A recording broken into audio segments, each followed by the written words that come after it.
মৌলভীবাজার জেলার শ্রীমঙ্গল উপজেলার কালীঘাট ইউনিয়নের মন্দির কেন্দ্রিক একটি ঘটনা।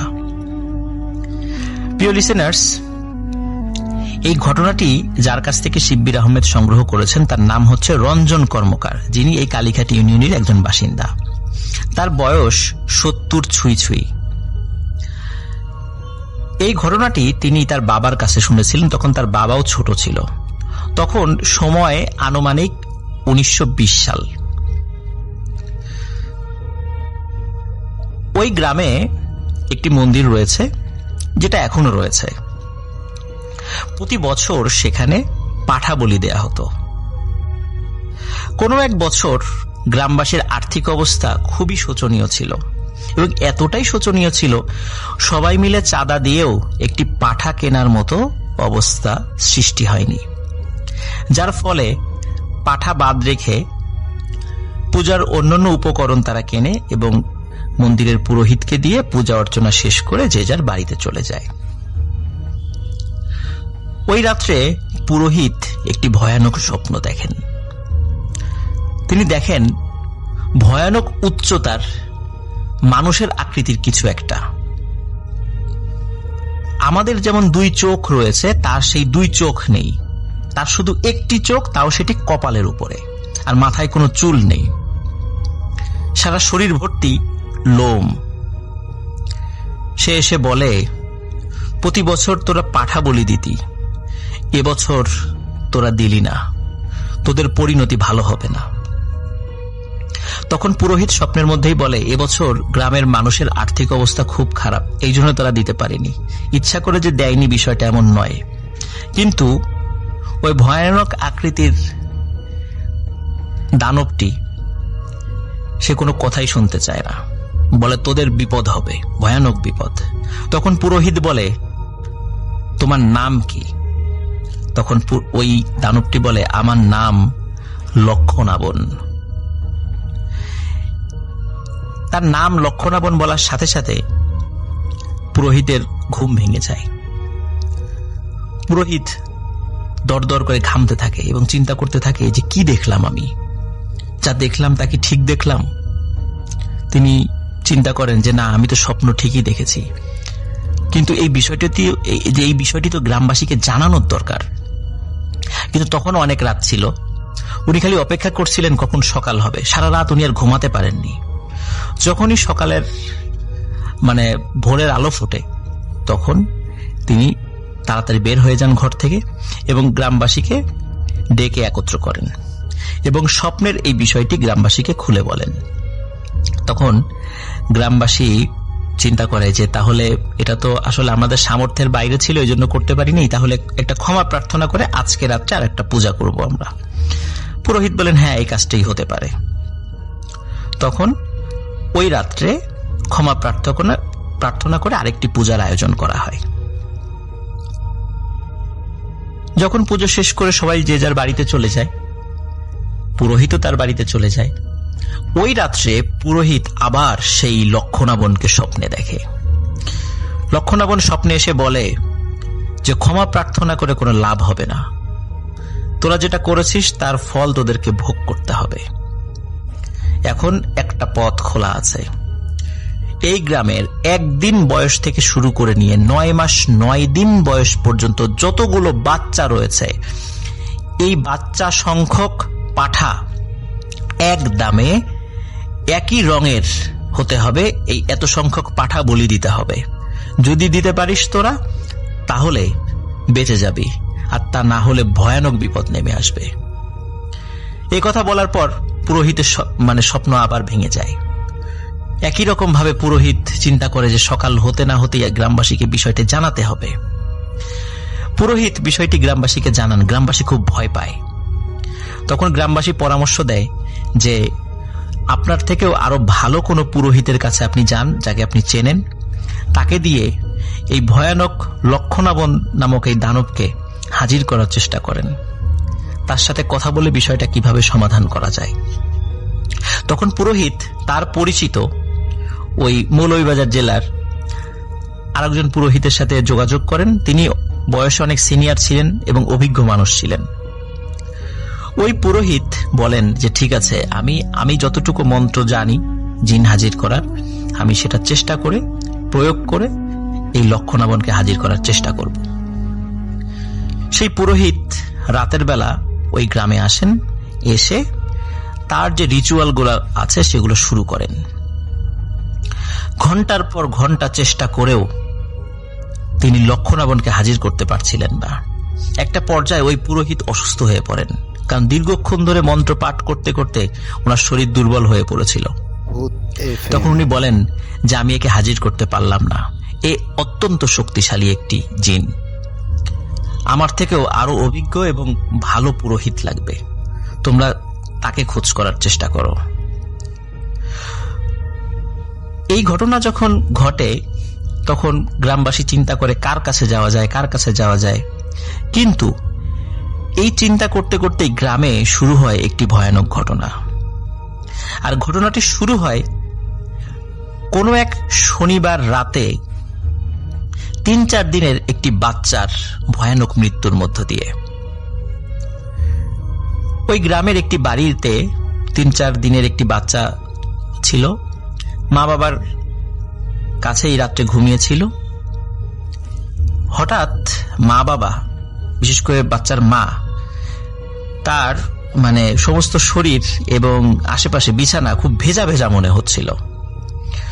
তখন তিনি চিন্তা করেছেন হয়তোবা বাচ্চা, স্বাভাবিকভাবে ছোট বাচ্চা বিছানায় পেশাব করে, তো উনি মনে করেছিলেন হয়তোবা এমনটাই হয়েছে। কিন্তু কেমন যেন কিছুক্ষণ পরেই তার হাত আঠা আঠা হয়ে যাচ্ছিল। তখন উনি চিন্তা করেন কি ব্যাপার, এমনটা মনে হচ্ছে কেন? তিনি হারিকেনের আলোটা জ্বালান, আলোটা খুব কম ছিল, সেটাকে একটু বাড়ান। বাড়ানোর সাথে সাথে উনি চিৎকার করে ওঠেন। ওনার চিৎকারে ওনার হাজবেন্ডের ঘুম ভেঙে যায়। তখন তারা দেখেন ওনাদের সন্তান জীবিত নেই, আর ওনাদের সন্তানের মাথাটা কেটে কেউ নিয়ে গেছে এবং ওই বাচ্চার রক্তে সমস্ত বিছানা ভরে গেছে। ওনাদের চিৎকারে আশেপাশের বাড়ির মানুষদের ঘুম ভেঙে যায়। সবাই এসে দেখে এই মর্মান্তিক ঘটনা। অথচ ঘর কিন্তু ভেতর থেকে বন্ধ ছিল। কেউ বাইরের থেকে এসে এই ভয়ানক কাজটি করবে, নৃশংস বর্বরতম কাজটি করবে, এমন কাজ করার কোনো সুযোগ ছিল না। তো যাই হোক, পরিবারের শোকের ছায়া নেমে আসে এবং ওই গ্রামের মানুষদের একটা ছিল, ধর্মীয় একটা কালচার ছিল যে শিশু বয়সে যদি কেউ মারা যেত তাকে আর আগুনে দাহ করতো না, মাটিতে কবর দিয়ে দিত। তো বাচ্চাকে মাটিতে কবর দেয়। এর পরের শনিবার ঘটে সেম আরেকটি ঘটনা। এবারের বাচ্চার বয়স ছিল 15 থেকে 20 দিন। একই রকম ভাবে গভীর রাত্রে বাচ্চার মাথাবিহীন বডি পাওয়া যায়, অথচ ঘরের দরজা ভেতর থেকে বন্ধ ছিল। কে এই কাজটি করছে? লিসেনার্স, এই ঘটনাটি ঘটত প্রতি শনিবার রাত্রে।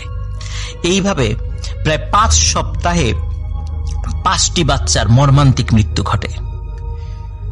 গ্রামবাসী আতঙ্কিত হয়ে পড়ে, কারণ গ্রামবাসী বুঝতে পারে যে বাহিরের কোনো লোক ঢুকে এই কাজটি করেনি।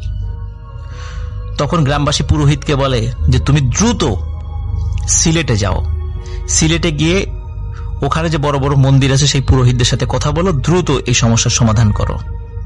তখন ওই কালীঘাট ইউনিয়নের ওই মন্দিরের পুরোহিত উনি সিলেটে যান। সিলেটে যাওয়ার পরে ওনার পরিচিত একজন খুব ভালো মানের একজন পুরোহিতের সাথে কথা বলেন।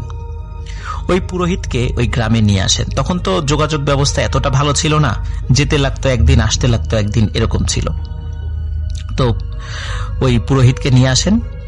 নিয়ে আসার পরে ওই পুরোহিত রাত্রে ওই লক্ষণাবনকে হাজির করার জন্য রিচুয়াল করতে থাকেন, মন্ত্রপাঠ করতে থাকেন, কিন্তু কোনোভাবেই ওই লক্ষণাবনকে তারা হাজির করতে পারে না, ওই পুরোহিত হাজির করতে পারে না।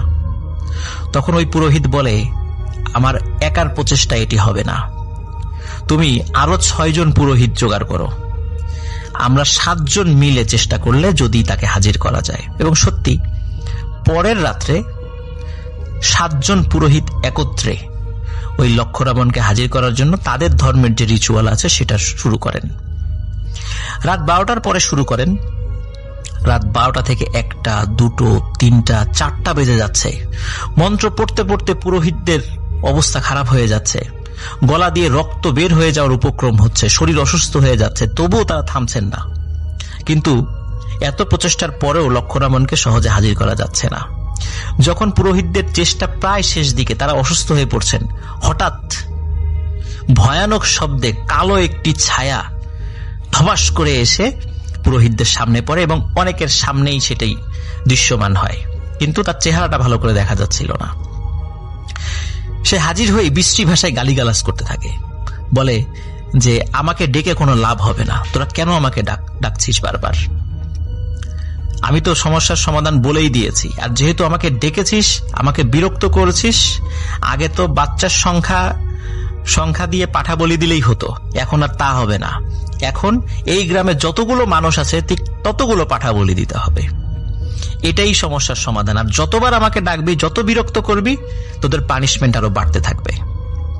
এই কথা বলেই ওই লক্ষ্যনাবণ জিনটি অদৃশ্য হয়ে যায়। তখন ওই পুরোহিতটা বলতে থাকে যে আমরা এই লক্ষ্যনাবণ জিনের সাথে পেরে উঠব না, কোনোভাবেই তার সাথে জয়ী হওয়া যাবে না, অন্যভাবে ব্যবস্থা নিতে হবে। তখন ওই পুরোহিতরা একটা পরামর্শ দেন। বিশেষ করে সিলেটের যিনি প্রধান পুরোহিত এসেছিলেন, তিনি বলেন যে একটা পরিচিত মাজারের কথা বলেন, কিন্তু সেই মাজার যে কোনটি সেটি আসলে প্রিয় লিসেনার্স এটা জানতে পারিনি, কারণ এটা অনেক আগের কথা, তো সিলেটে তো অনেক মাজার রয়েছে। তো ওই পুরোহিতের সাথে একজন মাজারের খাদেমের অত্যন্ত ভালো সম্পর্ক ছিল। তারা ভিন্ন ধর্মের হওয়া সত্ত্বেও উভয়ের মধ্যে অত্যন্ত হৃদ্যতাপূর্ণ সম্পর্ক ছিল।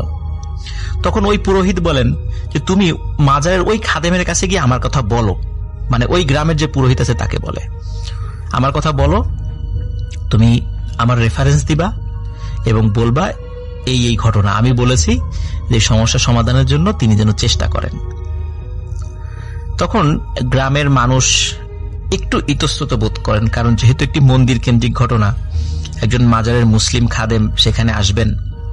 কিন্তু তারা চিন্তা করেন যে আসলে যার দ্বারা উপকার হবে, সে যে ধর্মেরই হোক না কেন, যেখানে আমাদের বাচ্চারা মারা যাচ্ছে, অনেক ক্ষয়ক্ষতি হচ্ছে, তো যার দ্বারা সৃষ্টিকর্তা উপকার করবেন তাকেই নিয়ে আসা হোক।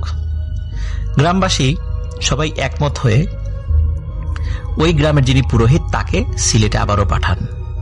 তখন ওই মাজারের খাদেমের সাথে গিয়ে তিনি দেখা করেন, সব ঘটনা খুলে বলেন। মাজারের খাদেম সব কথা শোনেন এবং তার বন্ধু ওই পুরোহিতের কথা শুনে বলেন যে হ্যাঁ, উনি তো খুবই ভালো মানুষ, সাদাসিধা মানুষ, উনি যেহেতু বলেছেন আমি অবশ্যই যাব, কিন্তু আমি একা যাব না, আমার সাথে আরো কয়েকজন কোরআনে হাফেজকে নিয়ে যাব এবং এর মধ্যে কয়েকটা বাচ্চা, মানে শিশু বলতে 10-12 বছর বয়সী কোরআনে হাফেজও থাকবে। ইনশাল্লাহ তোমাদের সমস্যার সমাধানের জন্য আমি সর্বাত্মক চেষ্টা করব। ওই খাদেম তার সাথে 4-5 জন কোরআনে হাফেজ এবং ওই পুরোহিতকে নিয়ে ওই গ্রামে আসেন। গ্রামে আসার পরে আগের পুরোহিতটা তো রাতের বেলা রিচুয়াল করছিলেন, কিন্তু এই মাজারের খাদেম উনি দিনের বেলাই এবং গ্রামবাসীর সকলের সামনে তিনি ওই হাফেজদেরকে দিয়ে কোরআন তেলাওয়াত শুরু করেন এবং তার যে কাজগুলো আছে সেটা করা শুরু করেন। এবারও কিন্তু প্রায় একই রকমের ঘটনা ঘটছে।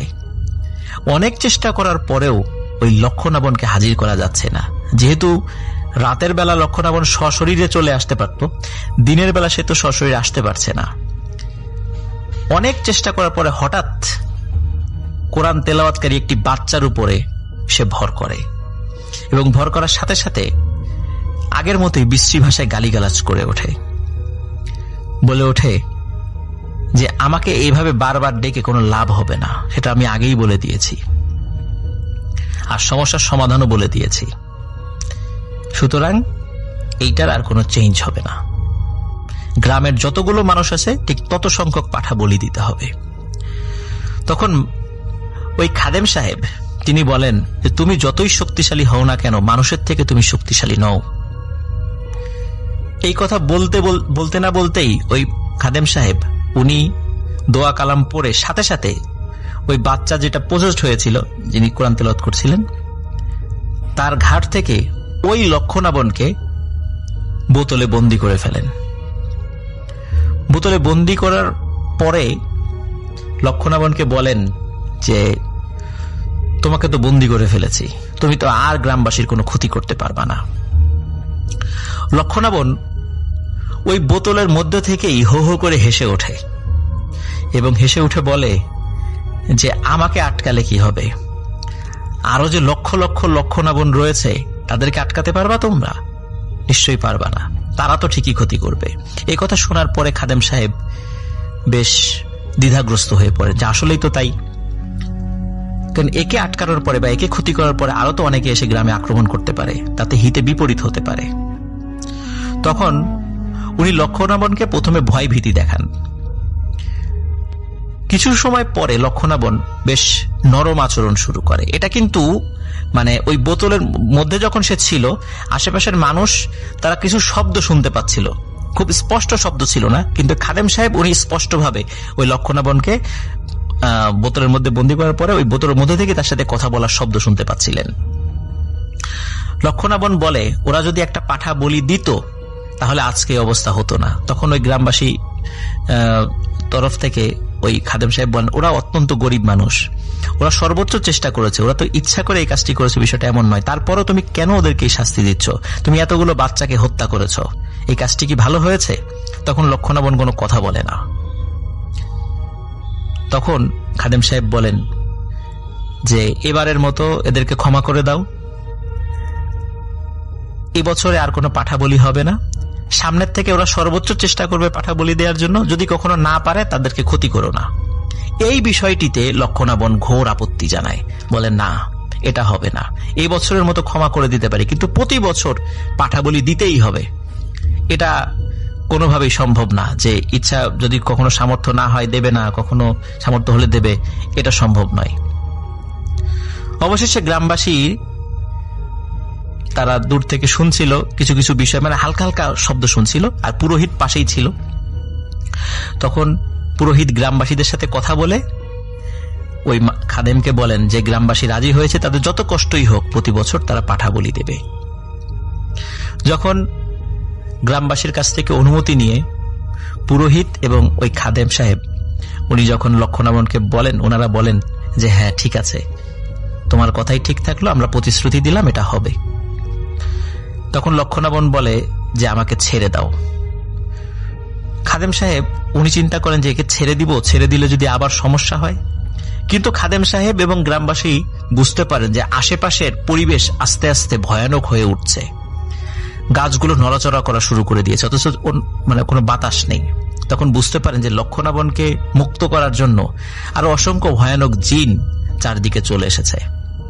তখন লক্ষণাবনকে বলে যে ঠিক আছে, তোমাকে ছেড়ে দিচ্ছি, আর কারো কোনো ক্ষতি করো না, তোমার কথা অনুযায়ী প্রতি বছর এখানে পাঠার বলি হবে। লক্ষণাবনকে মুক্ত করে দেন তারা। গ্রামবাসী মাজারের খাদেম এবং পুরোহিতকে অনেক শ্রদ্ধা নিবেদন করেন যে আপনাদের কারণে আজকে সৃষ্টিকর্তা এই বিপদ থেকে আমাদেরকে রক্ষা করলেন। তো প্রায় 6 বছর আগের ঘটনা। নুরির স্বামীর নাম লিটন। লিটনের দাদা দেশ বিভাগের আগে ভারতের দিল্লিতে বসবাস করতেন, এখন সেখানে কাপড়ের ব্যবসা করতেন। তো লিটনের দাদা 2 বিয়ে করেছিলেন। তো তার প্রথম স্ত্রী ছিল ভারতীয়, তার নাম ছিল সায়রা বানু। তারা বেশ ভালোই ছিলেন সেখানে। বিয়ের পরের বছর তাদের একটা পুত্র সন্তান জন্ম হয়। একদিন পাশের এক কুয়ো থেকে পানি তুলতে গিয়ে ভুলক্রমে সায়রা বানুর কোল থেকে 2-3 মাস বয়সী সন্তান কুয়োর পানিতে পড়ে মারা যায়। তিনি একাই ছিলেন তখন কুয়ো পারে। তো তিনি বাড়িতে এসে প্রতিবেশীদের সাহায্য নিয়ে তার শিশু সন্তানকে উদ্ধার করে মৃত অবস্থায় পরে উদ্ধার করেন। লিটনের বাবা হাট থেকে বাড়ি ফিরে আসেন এবং এসে দেখতে পান তার প্রথম সন্তান মারা গেছে। এমন ঘটনায় তারা দুজন ভেঙে পড়েন। তাদের প্রতিবেশীরা তাদের বলে, ওই কুয়োর পানি তো কেন তুলতে গেলেন আপনারা? তো দেখেন না আপনারা পানি নদী থেকে আমরা নিয়ে আসি, ওই কুয়োর পানি তো পচা। তো যাই হোক, এরপর থেকে সায়রা বানুর মধ্যে একটা পরিবর্তন আসা শুরু করে। তিনি রোজ রাতে ঘুমের ঘরে হাঁটাচলা করতেন। তখনকার আমলে এত ডাক্তারি ব্যাপার স্যাপার ছিল না, তাই লিটনের দাদাও তিনি এত গুরুত্ব দিতেন না। সায়রা বানু এভাবেই রাতে হেঁটে হেঁটে সেই কুয়োর কাছে চলে যেতেন। পাশে ঘুমিয়ে থাকা অবস্থায় বিড়বিড় করতেন।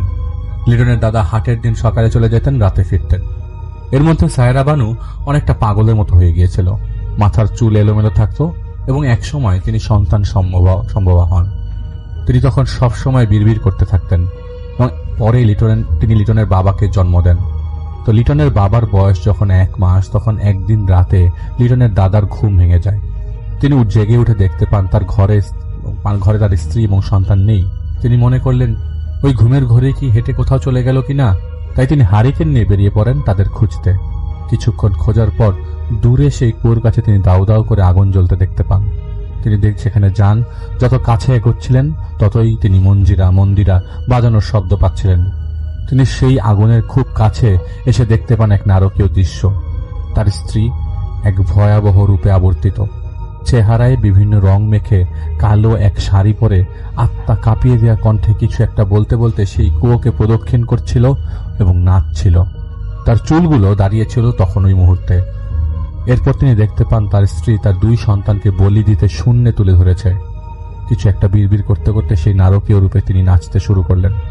তখন লিটনের দাদা অনেক সাহস করে তার বাচ্চাকে তার স্ত্রীর হাত থেকে জোর করে নিয়ে যান এবং চিৎকার করতে করতে তার সন্তানকে বাড়ি ফিরে নিয়ে আসেন এবং প্রতিবেশীদের জাগিয়ে তোলেন এবং সবকিছু বলেন। তো প্রতিবেশীরা লাঠিসোঁটা নেয় এবং নিয়ে ওই কুয়োর কাছে যায়। সায়রা বানুকে খুঁজে পায় না, কিন্তু সেখানে তখন আগুন জ্বলছিল এবং কুয়োর ভেতর থেকে কান্না হাসির শব্দ ভেসে আসছিল। সেখানে মাটিতে মানুষের মাথার হাড় সহ আরো অনেক কিছু পাওয়া যায়, যা ডাইনি তন্ত্রে ব্যবহৃত হয়। সেদিনের পর থেকে সায়রা বানু খোঁজ পাওয়া যায় নাই। পরে দেশ বিভাগের সময় লিটনের দাদা বাংলাদেশে চলে আসে এবং দ্বিতীয় বিয়ে করেন। তখন লিটনের দাদার দ্বিতীয় স্ত্রীর নাম মনোয়ারা খাতুন। তিনি বেশ কয়েকবার সন্তান সম্ভবা হন, কিন্তু কোনো কারণে 3-4 মাস পর পর তার গর্ভপাত হয়ে যেত। তিনি বলতেন যখনই পেটে বাচ্চা আসে তখন থেকে তিনি রাতে স্বপ্ন দেখতেন ঘন জঙ্গলে ঘেরা একটা কুয়া। সেই কুয়াতে কাঠের পাত্র ফেলে পানি তুলছেন একজন মহিলা, যার চুলগুলো পা পর্যন্ত ছেয়ে আছে। তিনি সব সময় সেই স্বপ্নের কথা লিটনের দাদাকে বলতেন, কিন্তু লিটনের দাদা এড়িয়ে যেতেন ব্যাপারটা। তিনি তখনও পূর্বের ঘটনাগুলো তার দ্বিতীয় স্ত্রীকে বলেননি। একে একে যখন 4 বার ওনার গর্ভপাত হয়ে যায় এবং উনি অসুস্থ হয়ে পড়েন, তখন লিটনের দাদা তার দ্বিতীয় স্ত্রীর সমস্যাগুলোর কথা খুলে বলেন। লিটনের দাদা পরে ওঝা এনে ওনাকে ঝাড়ফুঁক করেন এবং সনাতনী আয়ুর্বেদ চিকিৎসা শুরু করতে থাকেন। তো কিছু ফল না পাওয়ার পরে তিনি একজন মৌলবীর কাছে যান এবং সবকিছু শুনে সেই মৌলবী তাদের বলেন সায়রা বানু ডাইনি তন্ত্র সাধনা করত এবং সেই নিজেই তোমার প্রথম সন্তানকে বলি দিয়েছে। সে বেঁচে থাকবে ততদিন সে তোমার ক্ষতি চালিয়ে যাবে। এরপর মৌলভী সাহেব ঝাড়ফুঁক চালিয়ে যেতে থাকলেন। একটা সময় মনোহরা খাতুন সুস্থ হয়ে যান, পরে 2টি সন্তান জন্ম দেন। কিন্তু পরবর্তীকালে ওনাদের বংশের সবারই সন্তান জন্মের সময় মানসিক সমস্যা হতো। যখনই তারা সন্তান ধারণ করেন তার 5-6 বার পর থেকে তার মস্তিষ্ক বিকৃত হয়ে যেত। তারা বিড়বিড় করতেন, কথা বলতেন বিড়বিড় করে, লোহার পেরেক গিলে ফেলতেন, ঘুমের মধ্যে হাঁটা চলাফেরা করতেন, কখনো বের হয়ে যেতেন, আজব এক ভাষায় কথা বলতেন। ধাতব পদার্থের তৈরি জিনিসপত্র হাতে পেলে তা দিয়ে তাল মিলিয়ে একটা সুর তৈরি করে নাচতেন, ঠিক যেমনটা সায়রা বানু করেছিলেন। যেহেতু লিটনের দাদার দ্বিতীয় স্ত্রী এবং আত্মীয় স্বজনরা অবগত ছিলেন, তাই তারা সেই সময় ঝাড়ফুঁক করাতেন যাতে করে ডাইনির প্রভাব বেশি না পড়তে পারে তাদের উপরে। কিন্তু সন্তান জন্মের পর তারা একদম সুস্থ হয়ে যেতেন। তাদের মনেও পড়তো না তারা আগে কি করেছে। এভাবেই চলে আসছিল এখন পর্যন্ত। লিটনের জন্মের সময় একই রকমের সমস্যার মুখোমুখি হন তারা। 2010 সালে নুরির বিয়ে হয় লিটনের সাথে। বেশ ভালোই ছিল ওদের সংসার। নুরির ছবি আঁকার শখ ছিল অনেক। গ্রামে বিয়ে হলেও লিটনের চাকরির সুবাদে নুরি ঢাকায় থাকতো এবং তার ছোট বোনকে নিয়ে থাকতো। তো নুরি যে ছবিগুলো আঁকতো তা সে ফ্রেমে বাঁধিয়ে রাখতো। একদিন রাতে নুরির ঘুম আসছিল না, তাই সে বিছানা থেকে উঠে এসে বারান্দায় যায়। ঢাকা শহরের স্ট্রিট ল্যাম্পগুলা আর কিছু পারুক আর না পারুক মাঝে মাঝে ভুতুরে কিছু পরিবেশ সৃষ্টি করতে পারে। বারবার আলো কাট অফ হচ্ছিল এবং সেই আলোতে সে আঁকি ঝুঁকি করছিল স্কেচবুকে। একসময় সে দেখলো সে একটা ছবি এঁকে ফেলেছে। টেবিলের নিচে গ্লাস ভেঙে পড়ে আছে। নুরি ওয়াশরুমে যায় ফ্রেশ হতে এবং সেই সময় বিদ্যুৎ চলে যায়। নুরি বের হওয়ার সময় দেখে বারান্দা থেকে একটা ছায়ার মতো কিছু সরে যেতে। ও গুরুত্ব না দিয়ে শুয়ে পড়ে। সকালে সে ঘুম থেকে উঠে দেখে টেবিলের নিচে গ্লাস ভেঙে পড়ে আছে ওর মনে হলো ঠিক এমন কিছু হুবহু সে দেখেছিল কোথাও। আর তখন ওর মনে পড়ে রাতে ও এমন একটা ছবি এঁকেছিল। ব্যাপারটাও স্বাভাবিকভাবে মেনে নেয়। এভাবেই চলছিল বেশ কিছুদিন। রাতে নিয়ম করে 1-2 দিন পর পর ওর ঘুম ভেঙে যেত, আর যেটা সে মনে আসতো সেই বারান্দায় বসে আঁকতো, এবং 1-2 দিন পর ঠিক একই হুবহু সেই জিনিসটাই দেখতো যেটা সে ছবি এঁকেছিল। সে চাইলে অন্য কিছু আঁকতে পারতো না, আর ধীরে ধীরে কেমন মন মরা হয়ে যেতে লাগলো। তো লিটন ভাবলো অনেকদিন যাবৎ গ্রাম থেকে এসছে, তার মনটা খারাপ, তাই নুরিকে নিয়ে এসে গ্রামে যায় ঘুরতে। বেশ কয়েকদিন ভালোভাবে চলছিল। একদিন নুরি স্বপ্নে দেখতে পায় একটা কুয়াটার পাশে জঙ্গলে ঘেরা। একজন মহিলা কুয়াটার পানির পাত্র ফেলে পানি তুলছে। এই স্বপ্ন সে প্রায় সময় দেখত, এবং সে হুবহু সেই দৃশ্যটা স্কেচে আঁকে। নুরি ঢাকায় ফিরে আসে। একদিন রাতে ওর ঘুমটা ভেঙে যায়। একটা গন্ধ নুরি পেতে থাকে, কোনো কিছু পচার গন্ধ। নুরি বুঝতে পারে বারান্দা থেকে গন্ধটা আসছে। নুরি সেখানে যায়, কিন্তু কোনো উৎস খুঁজে পায় না গন্ধের। নুরি আগে ঢুকে দেখতে পায় ঘর ভর্তি জোনাকি পোকা উড়ে বেড়াচ্ছে। এত জোনাকি পোকা সে আগে কখনোই দেখতে পায়নি। তাই সে লিটনকে জাগিয়ে তোলে। ততক্ষণে সব জোনাকি পোকা গায়েব হয়ে গেছে। এর কিছুদিন পর রাতে সেই নিয়ম করে ঘুম ভাঙে। লিটন মূলত জানতো না তখন তাদের বংশের সমস্যার ব্যাপারে। একজন লিটন রাতে ঘুম থেকে উঠে দেখতে পায় নুরি ঘুমের ঘরে হাঁটা চলা করছে। প্রথমে সে ভয় পেল, পরে বুঝতে পারে নুরিকে ডাকতে থাকে। নুরি অনবরত মূল দরজার সাথে তখন ধাক্কা খেয়েই যাচ্ছিল। লিটন নুরিকে ধরতেই নুরির দাঁড়ানো অবস্থায় জেগে যায়। সেদিন আর কিছু হয় নাই। একদিন পর নুরি সেই কুয়ার ছবি আঁকানো স্কেচটা বাঁধিয়ে দেয়ালে ঝুলিয়ে দেয়। রাতে নুরির ঘুম ভেঙে যাবে একটা ডাক শুনে, নুরি, ও নুরি, ঠিক এরকম। নুরি উঠে খোঁজাখুঁজি করে, সেই ডাকের উৎস খুঁজে পাচ্ছিল না। তখন দেয়ালের দিকে ওর চোখ পড়ে এবং সেই কুয়াটার ছবির উপরে। ওর মনে হতে থাকে যে দেয়ালে জুড়ে সমস্ত ছবি জীবন্ত হয়ে গেছে। একটু ভয়ও করতে শুরু করে। নুরি স্পষ্ট বুঝতে পারে ছবির সেই কুয়া থেকে ডাকটা ভেসে আসছে। অনেকটা ভয়ের সাথে নুরি তখন সেই ছবিটার দিকে এগিয়ে যায়। ঠিক তখনই একটা হাত ওর গলা চেপে ধরে। নুরি স্পষ্টভাবে দেখতে পায় মাথায় কালো কাপড় পরা এক বুড়ির চেহারা। চামড়াগুলো শুকিয়ে গেছে, চোখ কোটরের ভেতরে চলে গিয়েছে। সেইভাবেই গলা চেপে রাখা অবস্থায় সেই বুড়ির মুখ থেকে একটা ছোট্ট সাপ বের হয়ে নুরির মুখের ভেতরে ঢুকে যায়। সে গলা টিপে রাখা হাতের কাছ থেকেই মুক্ত হয়ে নুরি চিৎকার দিতে শুরু করে। লিটন জেগে ওঠে এবং এমন পরিস্থিতিতে কি করবে সে বুঝে উঠতে পারছিল না। নুরির ভয়ের সাথে কান্না করতে করতে ওর মুখ থেকে সাপ ঢুকে গেছে বলেই সে বেহুশ হয়ে যায়। এই কথা শুনে লিটনের রাতে কোনো হাসপাতালে নুরিকে নিয়ে যায়। পরদিন টেস্ট করে জানা গেল পেটে কোনো সাপ পাওয়া যায়নি, কিন্তু জানা গেল নুরি প্রেগনেন্ট। ডাক্তার বলেছিলেন প্রেগনেন্সির সময় অনেকেই অনেক কিছু সমস্যার সম্মুখীন হয়, তো এই ওষুধগুলো দিচ্ছি, ওষুধগুলো নিয়ে নেন। তো নুরি লিটনকে সবকিছু খুলে বলে। এদিকে যেহেতু সবাই জেনে গেছে নুরি প্রেগনেন্ট আর নুরির সাথে সমস্যা হতে পারে, তাই লিটনের দাদি মনোয়ারা ঢাকায় এসে পড়ে। তিনি সাথে করে অনেকগুলো তাবিজ এবং বেশ কিছু জিনিসপত্র নিয়ে আসেন। দাদি তখন নুরির ঘরে যান এবং দেয়ালে টাঙানো সেই কুয়ার ছবি দেখতে পান, এবং দেখার পর তার বুক ধক করে ওঠে, কারণ তিনি নিজেই এমন হুবহু কুয়া দেখতেন যখন তিনি সন্তান সম্ভবা হতেন। তিনি দোয়া পড়তে পড়তে সেই ছবিটা নামিয়ে ফেলেন, আগুনে পুড়িয়ে দেন, এবং তাদের বাড়িতে আর অন্যান্য প্রবীণ আত্মীয়দের বলেন নুরির উপরে সায়রা বানুর নজর পড়ে গেছে। তিনি তাদের বলে দেন যেই মৌলভী ওনার উপর থেকে ডাইনির ছায়া সরিয়ে দিয়েছিলেন সেই মৌলভীর ছেলের কাছে যেন এখনই চলে যে নুরির কথা বলে ফেলা হয়। তো লিটনের দাদি আতঙ্কে ভুগতে শুরু করলেন নুরিকে নিয়ে। নুরি বাসায় ফিরলে নুরির কাছ থেকে সব কথা শুনলেন। সেদিন রাতে লিটনের দাদি ওয়াশরুমে পড়ে যে আহত হয়। তাকে পাশের এক ক্লিনিকে নিয়ে যাওয়া হয়। তার মাথার পেছনে অনেকগুলো সেলাই দিতে হয়। দাদি কাঁদছিলেন। তিনি সবাইকে খুলে বলেন রাতের ঘটনা। তিনি নামাজ পড়তে উঠেছিলেন।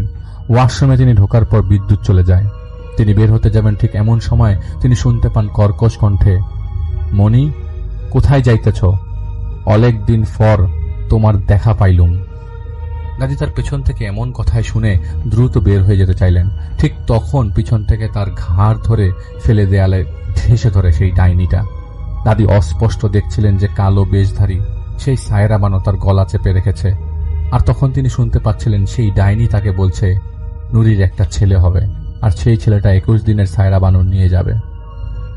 এটা বলেই সেই ডাইনিটা দাদির মাথা ধরে বেশ কয়েকবার দেয়ালে আঘাত করে ফেলে দিয়ে চলে যায়। সবাই খুব চিন্তিত হয়ে যায়, কারণ তাদের বংশে এই সমস্যাটা রয়ে গেছে। তো দাদির এক আত্মীয় সেই মৌলভীর সাথে দেখা করেন, যার বাবা মনোয়ারা খাতুনকে ঝাড়ফুঁক দিয়ে সুস্থ করেছিলেন। সেই মৌলভীর ছেলে কিছু তাবিজ জমজমের পানি দিয়ে দেন। তিনি বলে দেন কিছুদিনের মধ্যেই ঢাকায় যে চলে আসবেন তিনি এবং নুরিকে সে ঝাড়ফুঁক করবেন।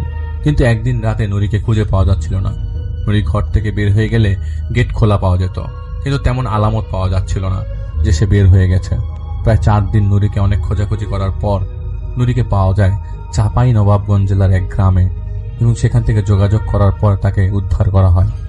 নুরি বাড়ি ফেরার পর সবাই ওকে জিজ্ঞাসা করে কিভাবে সে দেশের আরেক প্রান্তে চলে গেল। নুরি বলতে শুরু করে রাতে ওর ঘুম ভাঙে আর ও দেখতে পায় ঘরের পাশে চেয়ারে বসে আছে কালো কাপড় শরীরে জড়ানো একজন বুড়ো মহিলা, আর ওইদিকে পিঠ দিয়ে বসে আছে। ও দেখতে পায় উঠে যে ওই মহিলার সামনে একটা মোম জ্বালানো এবং ফ্লোরে একটা বাচ্চার ছবি আঁকা। সেই বুড়ো মহিলা নাকি ওকে বলে, ও বেটি, আমার বাচ্চাটা খুব কষ্ট পাইয়া মারা গেছিন, তোমার বাচ্চাটা আমালে দিবাই দিও।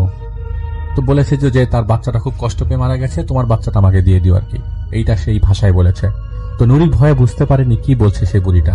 নুরি লিটনকে ডাকতে যাবে ঠিক তখনই সেই বুড়ি নুরিকে খামচি দিয়ে ধরে ফেলে এবং নুরি দেখে সেই বুড়িটা কান এবং চোখে ঘা, সেই ঘাতে মাছি ভন ভন করছে এবং পচা গলা কিছু বেয়ে বেয়ে সেখান থেকে বেরিয়ে পড়ছে।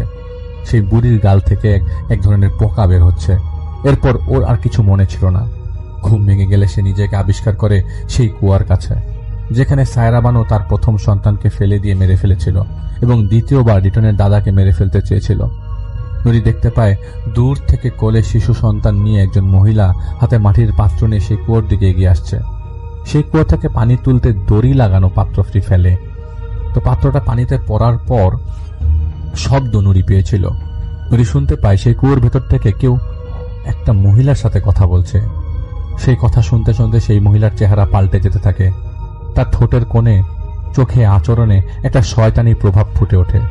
সে নিজের কোলের শিশুকে 2 হাতে তুলে নিয়ে বিড়বিড় করতে করতে একটা জিনিস বলতে থাকে এবং বলতে বলতে বেশ কয়েকবার সেই কুয়োকে প্রদক্ষিণ করে হঠাৎ ছুঁড়ে ফেলে দেয় সেই বাচ্চাটাকে কুয়োর ভেতর। এটা দেখে নুরি চিৎকার দেয়। সেই নারী নুরির দিকে তাকায়। সেই নারী নুরিকে ধরে ফেলে। পরে নুরির শরীরে অনেকগুলো খামচি দেয় এবং টেনে হিচড়ে সেই কুয়োর মধ্যে নুরিকে ফেলে দেয়। কুয়োতে পানি ছিল না।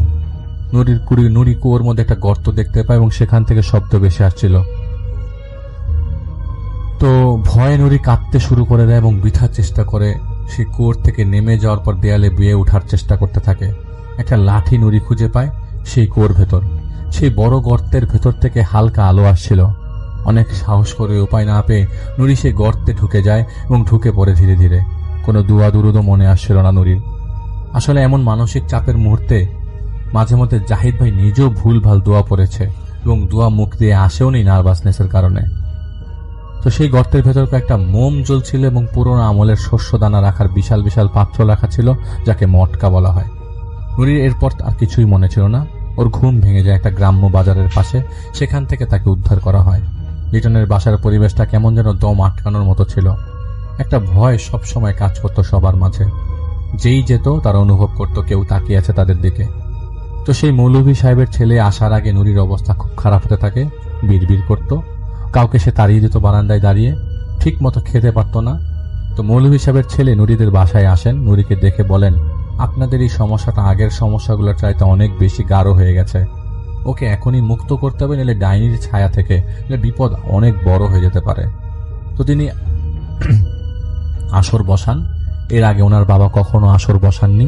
তিনি নিয়মিত ঝাড়ফুঁক করতেন এবং ডাইনির প্রভাবে থাকা লিটনের বংশের অন্যান্য মহিলাদের যারা ডাইনি দ্বারা ক্ষতির শিকার হয়েছিলেন, নুরিকে বসিয়ে নুরির হাতে একটা কালো পাথর দিয়ে দেন মৌলভী সাহেবের ছেলে এবং তিনি দোয়া দুরুদ পড়তে শুরু করেন। নুরি কাঁপতে শুরু করে এবং একটা সময় কাত হয়ে বসে পড়ে। মৌলভী সাহেবের ছেলে অন্যান্য সবকিছু করা সত্ত্বেও নুরিকে ঠিক করতে পারেননি। তিনি বুঝে উঠতে পারেননি আসলে কি সমস্যা এবং ডাইনিটা হাজির হলো না। তার আমল একদম নির্ভুল হওয়া সত্ত্বেও কিছুই হলো না। তিনি কিছু তাবিজ নুরিকে দেন। এভাবেই চলছিল। নুরির মস্তিষ্ক বিকৃত হয়ে যায়। সব সময় সে কামড়াতে চাইতো সবাইকে। একদিন সে অনেকগুলো পেরেক গিলে ফেলে। সেদিন নুরি বারবার বলছিল, এই বাচ্চা যদি না মেরে ফেলি তবে আমাকে মেরে ফেলবে ওরা। তো নুরিকে অনেক কষ্ট করে হাসপাতালে নেওয়া হয় পেরেক বের করার জন্য, কিন্তু অনেক পরীক্ষা করে নুরির পেটে পেরেক পাওয়া যায়নি। কয়েকদিন পর রাতে একদিন লিটনের দাদির ঘুম ভেঙে যায় এবং কোন একটা ধাম করে একটা শব্দ হয়। তিনি নুরিকে দেখতে লিটনের ঘরে যান। যে দেখতে পান বারান্দার গ্রিলে উল্টো ঝুলে রয়েছে নুরি, আর লিটন বিছানার নিচে পড়ে রয়েছে। তাদের চিৎকার করে বাকি লোকদের ডেকে তোলেন। নুরি সেভাবেই ঝুলেছিল এবং হাসছিল। পরে তিনি নুরিকে সেখান থেকে নামায় একরকম বাধ্য হয়ে মানসিক হাসপাতালে নুরিকে ভর্তি করানো হয়। সেদিনের রাতের কথা লিটনকে জিজ্ঞেস করলে লিটন বলে রাতে ঘুমে থাকা অবস্থায় নুরি ওকে ডেকে তোলে। লিটন নিজের চোখে দেখতে পায় সে কালো কাপড় পরা বুড়ি বিছানার পাশে বসে চেয়ারে ওদের দিকে পিঠ ঘুরিয়ে বসে আছে।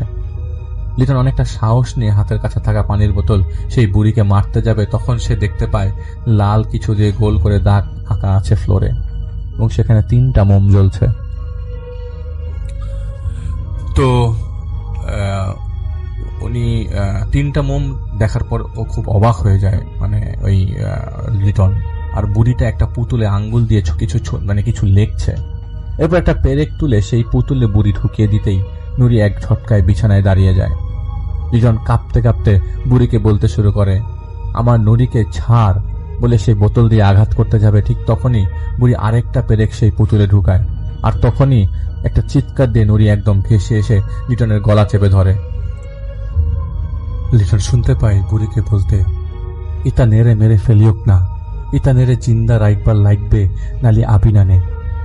মানে মেরে ফেলতে মানা করছে এরকম কিছু একটা। এরপর নুরি লিটনকে নিচে ফেলে দেয়।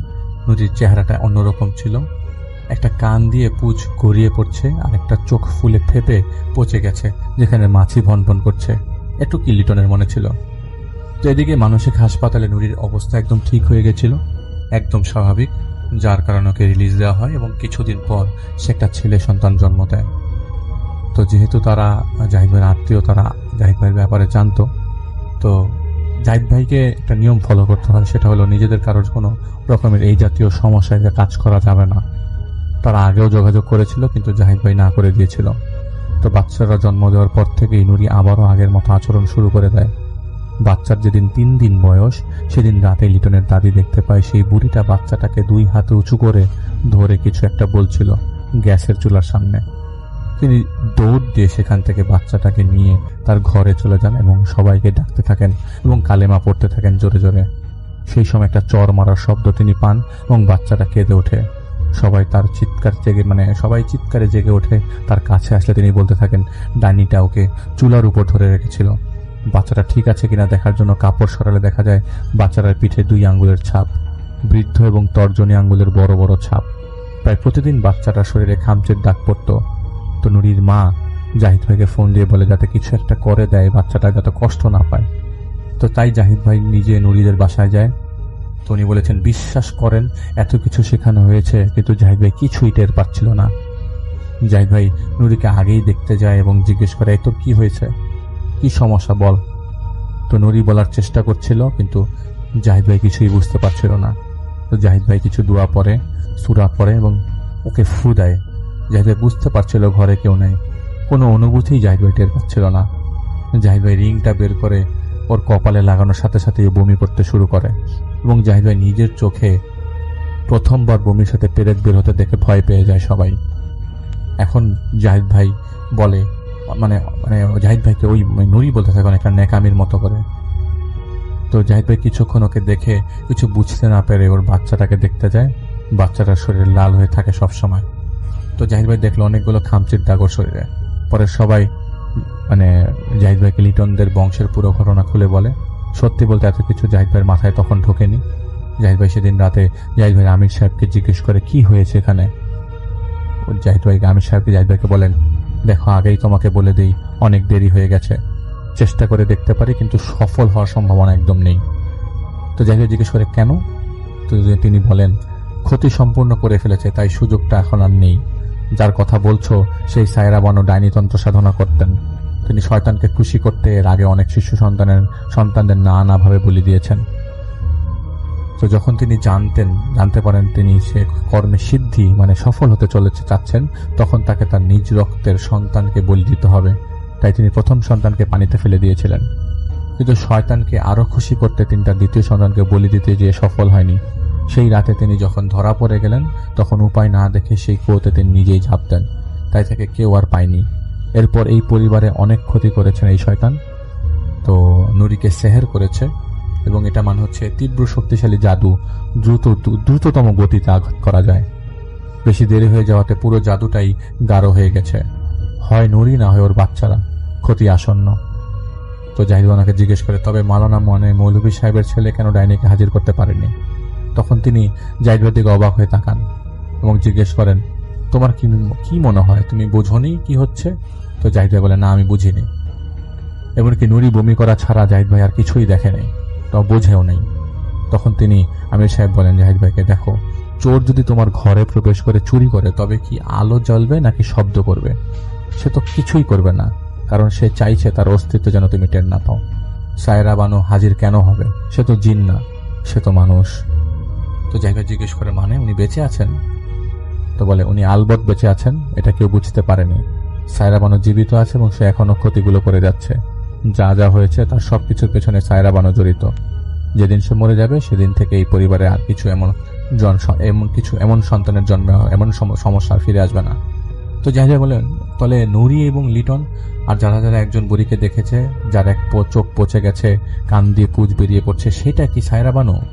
তো উনি বলেন, হ্যাঁ, কিন্তু সায়রা বানু কোথায় তা আমি জানি না। সায়রা বানুর রূপ নিয়ে যে শয়তানরা এই কাজগুলো করে যাচ্ছে, এটি হচ্ছে ঘটনা। তো উনি বলেন যে বলেছেন যে আসন্ন বিপদ এড়ানোটা কঠিন, তাই তিনি কোরআন খতম করে তাদের বাসায় চালিয়ে যেতে বললেন। তো জাহিদ ভাই লিটনদের সব কথা খুলে বলে তারা প্রচন্ডভাবে অবাক হয়ে গিয়েছিল। তো অনেক প্রশ্ন তাদের মনে জন্ম নিতে শুরু করে, যার উত্তর খুঁজতে আমির সাহেব না করে দেন। ঘরের সবাই মিলে প্রতিদিন নিয়ম করে কোরআন শরীফ পড়া শুরু করে দেন। আমির সাহেব তাদের কিছু নিয়ম পালন করতে বলেন। সব সময় বাচ্চাটার কাছে সূরা ইয়াসিন রেডিওতে বাজত। একদিন বাচ্চাটা অসুস্থ হয়ে পড়ে। হাসপাতালে নেওয়ার পর জানা যায় নিউমোনিয়া হয়েছে। শিশু হাসপাতালে ওরা নিয়ে যায় শিশু হাসপাতালে, কিন্তু বাচ্চাটা মারা যায় হাসপাতালে ভর্তির 4-5 দিন পর। এরপর 1 সপ্তাহের মধ্যে নুরি সম্পূর্ণ সুস্থ হয়ে যায়।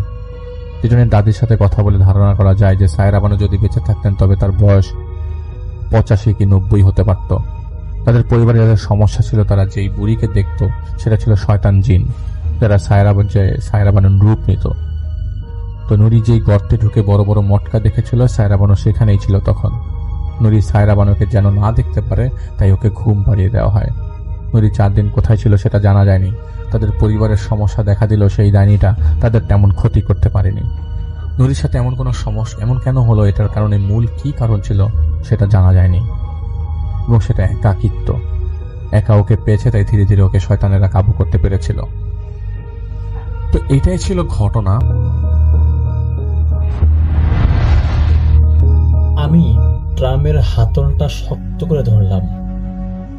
যখন ট্রামটা কুয়াশা ঢাকা নিঝুম রাস্তার একটা পুরনো কালভার্ট পার হচ্ছিল, ঠিক তখনই ভেতরের একমাত্র হ্যালোজেন বাতিটা দপ দপ করে নিভে গেল। ঘুটঘুটে অন্ধকারের মধ্যে ট্রামের চাকার কর্কশ ধাতব শব্দটা হঠাৎ করেই বন্ধ হয়ে গেল। কিন্তু ট্রামটা তখনও তীব্র গতিতে সামনের দিকেই ছুটছে। আমি ভয়ে পকেট থেকে মোবাইলটা বের করে আলো জ্বালালাম। আলোর তীব্রতা যেখানে গিয়ে পড়ল, আমার বুকের ভেতরটা থক করে উঠল। এতক্ষণ ট্রামে যে 10 থেকে 12 জন যাত্রী বসা ছিল, তাদের কারোর মাথায় কোনো চুল নেই, আর তাদের সবার গলার চামড়ার কোটা যেন ধারালো কোনো কিছু দিয়ে এক কোপে সবার গলা নামিয়ে দেওয়া হয়েছে। ঠিক তখনই ট্রামের একদম পেছনের সিট থেকে একটা ভারী ভেজা কিছু মেঝেতে পড়ে যাওয়ার মতো শব্দ হলো। আমি আলোটা ওদিকে ঘোরাতে দেখলাম একটা কাটা মাথা দিয়ে মেঝে দিয়ে গড়িয়ে আমার মায়ের কাছে একটা কাটা মাথা দিয়ে ভেজা কিছু মেঝেতে পড়ে যাওয়ার শব্দ হলো। আমি আলোটা ওদিক ঘুরাতে দেখলাম একটা কাটা মাথা মেঝে দিয়ে গড়িয়ে গড়িয়ে আমার পায়ের কাছে এসে থমকে গেল।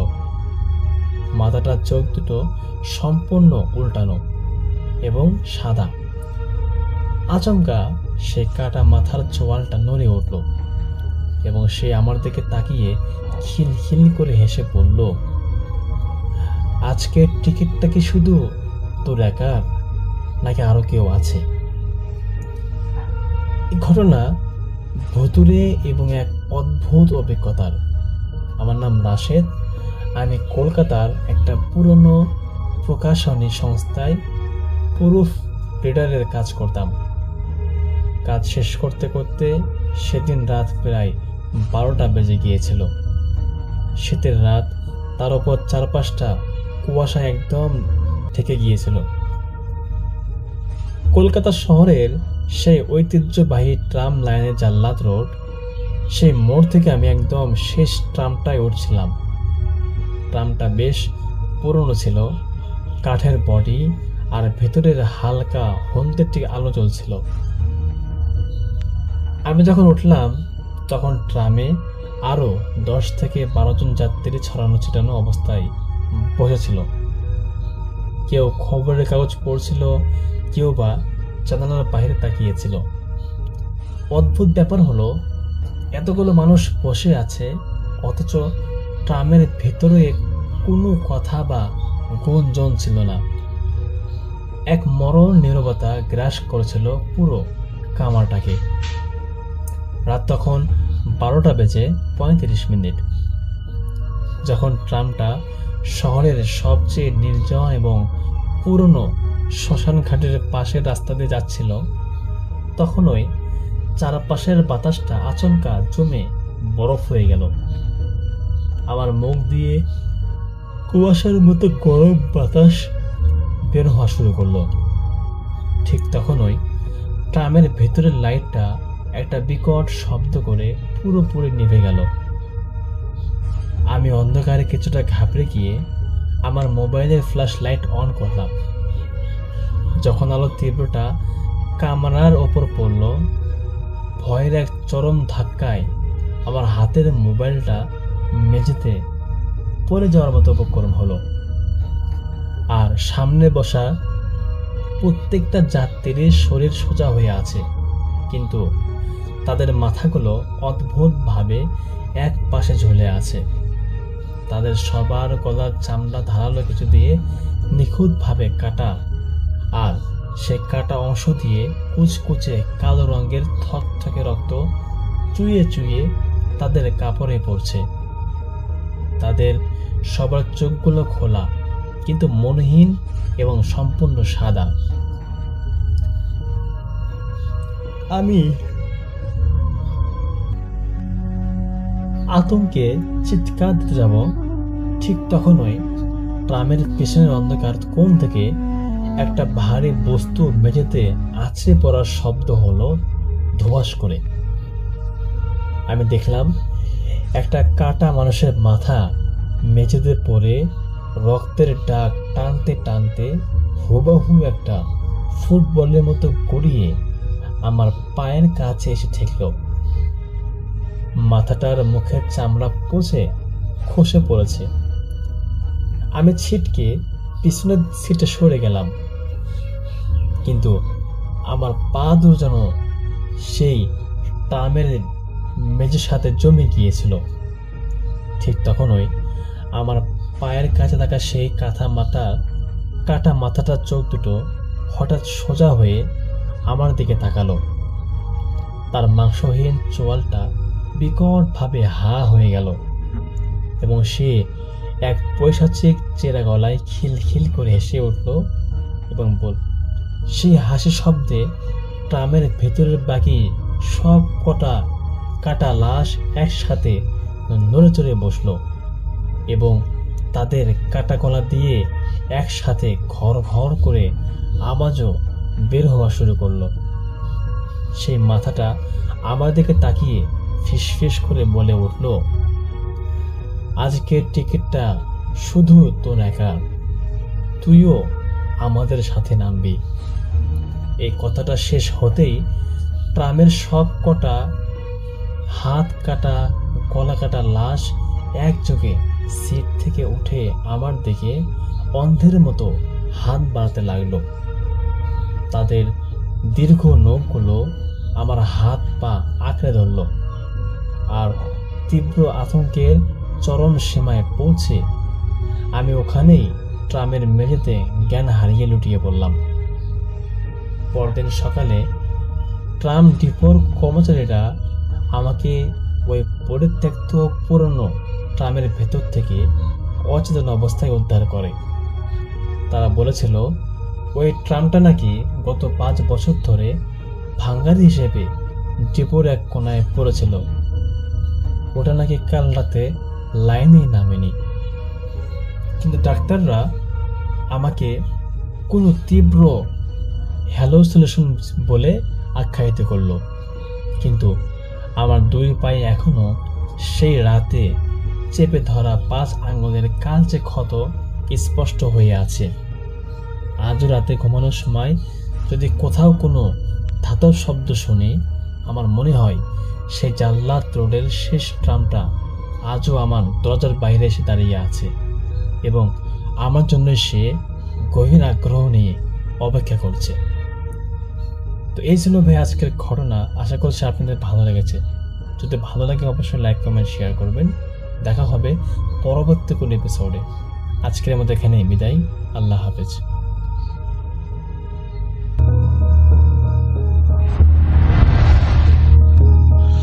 ইরফান বেশ অনেক বছর জর্জিয়াতে বসবাস করেন। গত বছর তিনি এই ঘটনাটি শুনেছিলেন।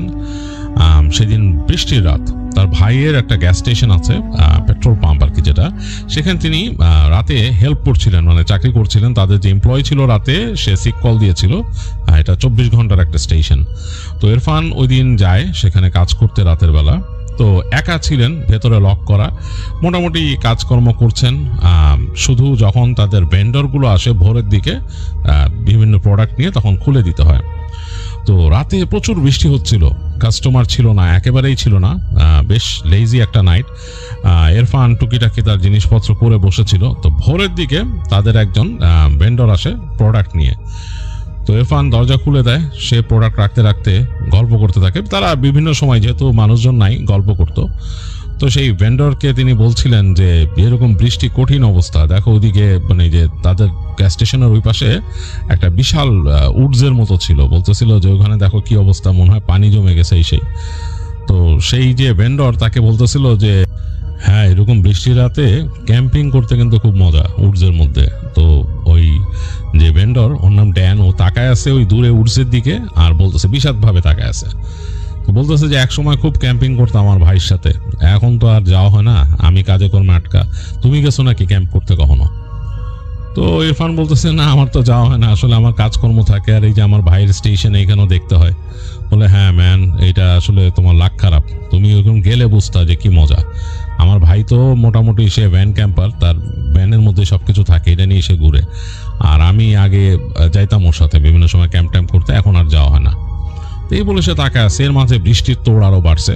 তো হচ্ছে এইটা ওই ভেন্ডর বললো যে আমি একটু তোমার এখানে এসে দাঁড়াই, একটা কফি খাই, ভালো লাগতেছে না। তো এসে দাঁড়াইলো, কফি নিয়ে কথা বলতেছে।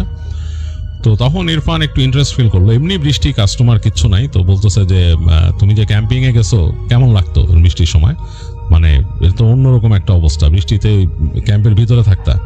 বলে হ্যাঁ, টেন্টে থাকতাম, একটু এমন জায়গায় টেন্ট করতাম, উপর দিয়ে আর একটা কিছু দিয়ে নিতাম, এই পাশে বড় একটা ত্রিপল দিয়ে ঢেকে দিতাম যাতে পানি আমার তাঁবুতে না আসে। আর তাঁবু তো ওইটা বাথটাব ফ্লোর, তো সুতরাং মানে ওই নিচে পানি চলে যায় পাশ দিয়ে, এরকম জায়গায় করতাম আর কি, সুটেবল প্লেসে। তো ভালোই লাগতো, বেশ মজা লাগতো, স্পুকিও মনে হইতো। তো ইরফান বলতেছে যে স্পুকি কেন মনে হইতো? মানে তুমি তোমার ভাই কিছু দেখছো নাকি জাস্ট তোমরা ওই রাত্রেবেলা ফরেস্টে ক্যাম্পিং করতেছো এর জন্য ভয়ে তোমাদের কাছে স্পুকি লাগতো? ফিলটা ওরকম হইতো। তখন ড্যান বলতেছে যে না, অ্যাকচুয়ালি আমি কিছু দেখি নাই, বাট ফিল তো অবশ্যই আছে, কারণ আমাদের বাড়ি হচ্ছে নর্দার্ন সাইডে। এনকার নর্দার্ন সাইডে যে উডস, এটা কিন্তু অনেক ডেন্সড। আর ওই জায়গায় মানুষ বলে, আমরা ছোটবেলার থেকে শুনে আসছি যে ওই জায়গায় বিগফুট আছে এবং অনেকে দেখছে বিগফুট। তো এটা আমাদের কানেই আসতো, আর বয়সও তখন কম ছিল। তা আমি আর আমার ভাই কিন্তু মেইনলি ওখানে যাইতামই আসলে এই বিগফুট দেখার জন্য।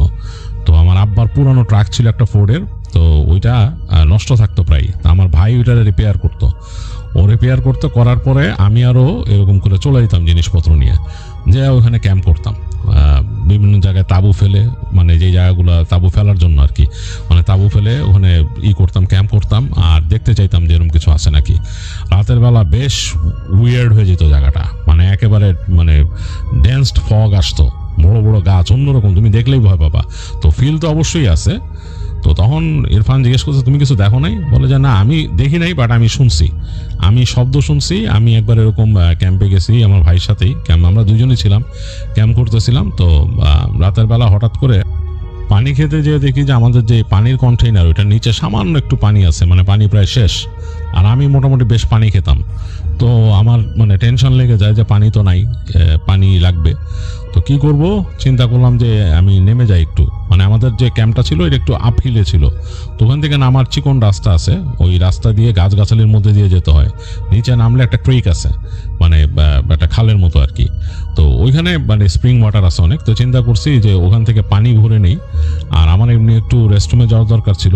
তো আমি তাড়াতাড়ি ওখান থেকে একটা বটল নিয়ে বড় আমাদের ট্রাক থেকে আমি ভাইরে বললাম যে আমি যাচ্ছি।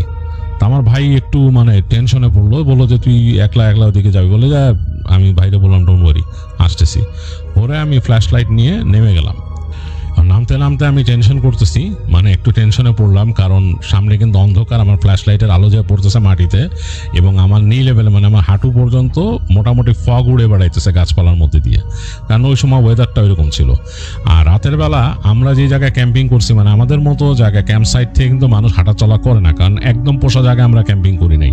এটা একদম পোষা জায়গা না, যেমন অনেক জায়গায় মানে দেখানো থাকে পার্কের যেই জায়গায় ক্যাম্প করবেন এই সেই, কিন্তু আমরা করছি একদম উডসের ভিতরে এসে, হিলের উপরে। তো যাই হোক, তো এইখান থেকে আমি নামতেছি, নিচের দিকে নেমেই যেতেছি, কারণ ক্রিক হচ্ছে নিচে। তো আমি নামতে নামতে এক জায়গায় গেলাম, সেই জায়গায় বসে আমার কাজ সারলাম। তারপরে আমি আরও নেমে গেলাম ওয়াটার বটল হাতে ক্রিকের দিকে। তো যখন ক্রিকের কাছে আসছি, এসে দেখতেছি যে চাঁদ বের হয়েছে, মেঘের ফাঁক থেকে চাঁদ বের হয়েছে, খুব সুন্দর আলো পড়ছে চারিদিকে।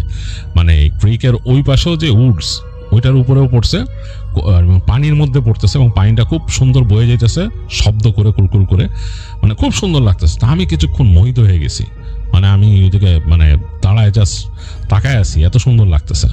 তো যাই হোক, তারপর আমি আমার বাটলে পানি ভরা শুরু করলাম, পানি ভরলাম, পানি ভরে পুরো ফুল করলাম, ঘুরে আসতেছি, ঘুরে আসতেছি। এই সময় আমি ঠিক পেছনে একটা ডাক শুনলাম, মনে হলো যে ক্রিকের ওই পারে কিছু একটা চিৎকার করলো, এমন চিৎকার যে চিৎকারটা আসলে আমি কখনো শুনি না। আমি কিন্তু জানি বেয়ার কিভাবে ডাকে বা অন্যান্য অনেক প্রাণীর আমি শব্দ জানি, বাট এই শব্দের সাথে আমি পরিচিত না। বেশ টানা একটা শব্দ, মানে প্রথমে বেশ ভারী হয়ে গেছে, তারপরে কেমন করে যেন টেনে গেছে শব্দটা। তো ভয় পেলাম প্রচন্ড। তা আমি দাঁড়ায় গেছিলাম, দাঁড়ায় গিয়ে পিছনে তাকায় দেখতেছি যে কি ব্যাপার, কিছু দেখা যায় কিনা। দেখলাম যে না, কোনো কিছু দেখা যাচ্ছে না। তো আমি ফ্ল্যাশ লাইট মারলাম ওইদিকে। এখন আকাশে কিন্তু জ্যোৎস্নার আলো ছিল, তারপরও ফ্ল্যাশ লাইট মারছি, ওই পাশের গাছগাছালির মধ্যে যে পড়ছে। আমি ডানে বামে ফ্ল্যাশ প্যান করলাম, মানে আলোটার এই দিক আর ওদিক করলাম, কিচ্ছু দেখা যাচ্ছে না। তো আমি যখন ওকে ডান দিকে ঘুরায় ফেলছি ফ্ল্যাশ লাইটটা, এই সময় বাদিক থেকে মনে হলো আবার একটা এরকম চিৎকার আসলো, মানে বেশ টানা, এবং মনে হলো আরো জোরে। তো আমি সাথে সাথে ফ্ল্যাশ লাইট ঘুরায় ওঠা শুরু করলাম উপরে, মানে আমাকে যেতে হবে, মানে যেদিক থেকে আসছে ওদিকে যেতেই হবে, আমার ক্যাম্পে চলে যেতে হবে তাড়াতাড়ি। তো আমি তাড়াতাড়ি উঠতেছি, মানে কষ্ট হইতেছে, বোতলটা বেশ ভারী ছিল, প্রায় 2 লিটারের মতো ভারী। তো নিয়ে আমি উঠতে আমি ক্যাম্পের কাছে আসার পরে দেখলাম যে আমার ভাই খুব অ্যাংশাসলি দাঁড়ায় ছিল, বলতেছে যে কিসের শব্দ হইলো, কি যেন ডাকছে। তাই আমি বললাম যে ইয়া রাইট, তুমি শুনছো? আমিও তো শুনে আসলাম। তার ভাই বলতেছে হ্যাঁ আমিও শুনছি, আমি তো টেনশনে পড়লাম যে কি ব্যাপার।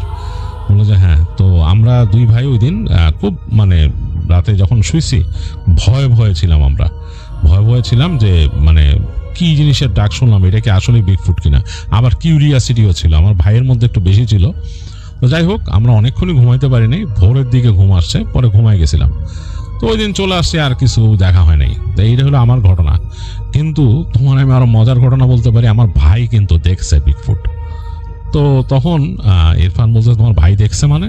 বলে হ্যাঁ। আমার ভাই যে বলছি তোমার, যে ও তো ভ্যান ক্যাম্পার, ও ভ্যান নিয়ে যায় আর কি। তো ওর সাথে ওর বিড়াল আছে, ও বিড়াল নিয়ে চলে যায়, ওখানে যে রাত্রেবেলা বসে থাকে, মানে ওর যখন খুশি হয় যেরকম ও চলে যায়। তা আমার ভাই ভাই আজ থেকে বছর 5 আগে এরকম গেছিল, তো সে তার ভ্যান নিয়ে বেরিয়েছে। তখন তার নতুন ভ্যান আর কি, মানে নতুন শুরু করছে, মানে খুব ভালো না ভ্যানটা, মোটামুটি একটা ভ্যান ছিল তার। যাই হোক, ওই ভ্যান নিয়ে সে ওখানে চলে গেছে। মোটামুটি তার সবকিছু এখানে সেট আপ করা, ভ্যানের মধ্যে ঘুমানোর জায়গা টাকা বানানো। তো গেছে, ওর সাথে ওর বিড়াল।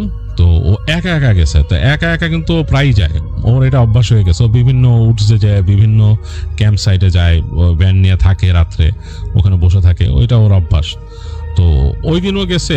তো ওই দিনও যখন যাচ্ছে তখন থেকে ও ফোরকাস্টে দেখছিল যে বৃষ্টি আসন্ন, আর যেতে যেতেই রাস্তার মধ্যে বৃষ্টি শুরু হলো।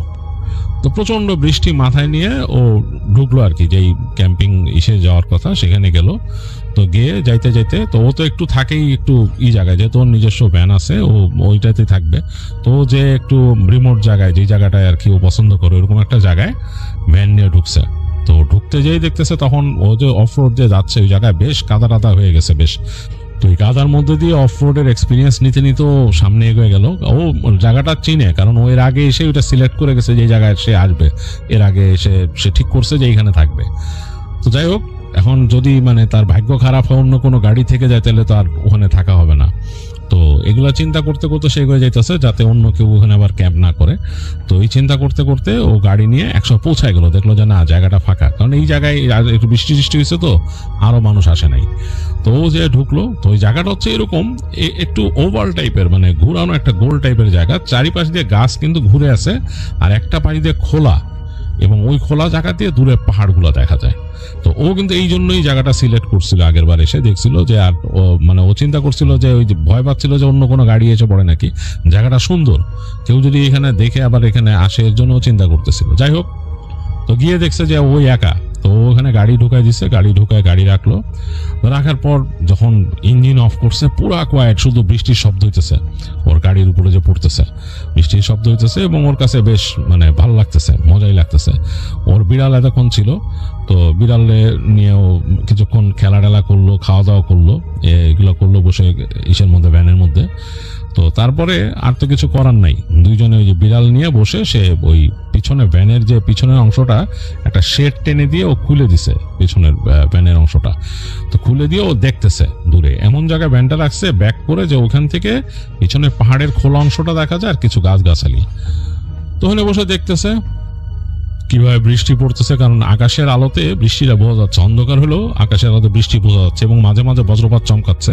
ওই লাইটনিং এর আলোতে চারিদিক আরো অন্যরকম লাগে, মানে যখন দূরে লাইটনিং চমকায়, মানে ওই যে পাহাড়ের উপরে, তখন চারিপাশ ঝকঝকা হয়ে যায়, মানে পাহাড়গুলো দেখা যায়, আর এই পাশের গাছগাছালিও দেখা যায়, আর এর মধ্যে বৃষ্টির ফোঁটাগুলো পড়তেছে, তো বেশ লাগতেছে, এবং একটু পরপরই মানে এই বিজলি চমকাইতেছে।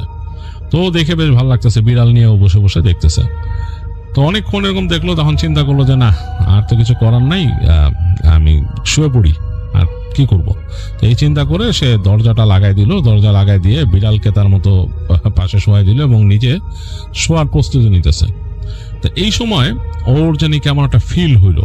ফিলটা হচ্ছে মানে হঠাৎ করে বিজলি চমকাইছে, তো এই পাশের উইন্ডোতে সে তখনও পর্দা টানে নাই, ওর এখানে কার্টেন ছিল। তার কাছে মনে হইলো গাছগাছালির মধ্যে দূরে কিছু একটা সে দেখলো, মানে কেউ একটা মানে ফিগারের মতো দাঁড়ায় আছে। তো অবাক হলো, মানে বিদ্যুতের ফ্ল্যাশে দেখছে, তো জিনিসটা আসলে ক্লিয়ার হয় নাই। ও ভালো মতো আবার দেখার চেষ্টা করলো যে নেক্সট ফ্ল্যাশে দেখা যায় কিনা।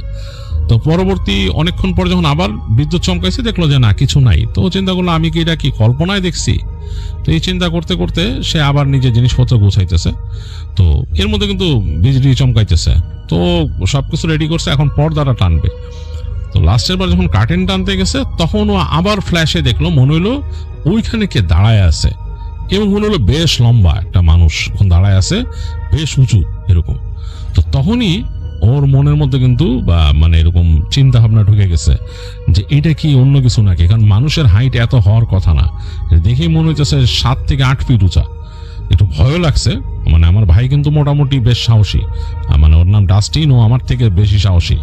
তো ও মনে মনে চিন্তা করলো যে এটা যদি বিগফুট হয়ে থাকে, এটা তো মানে ক্যাপচার করা, ছবি তোলা বা কিছু তো আসলে মানে একটা কঠিন জিনিস, এটা তুলতে পারলে বা এটা ডকুমেন্ট করতে পারলে তো বিশাল একটা ব্যাপার।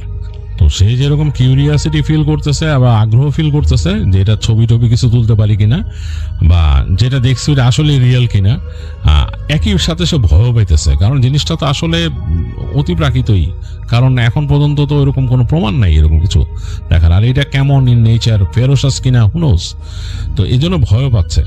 তো চিন্তা করতে করতে তার মানে মাথার মধ্যে একটা ডিলেমা তৈরি হলো, মানে সে এটা ছবি তোলার চেষ্টা করবে বা এটা নিয়ে আরো একটু ফাইন্ড আউট করার চেষ্টা করবে নাকি ঘুমায় যাবে।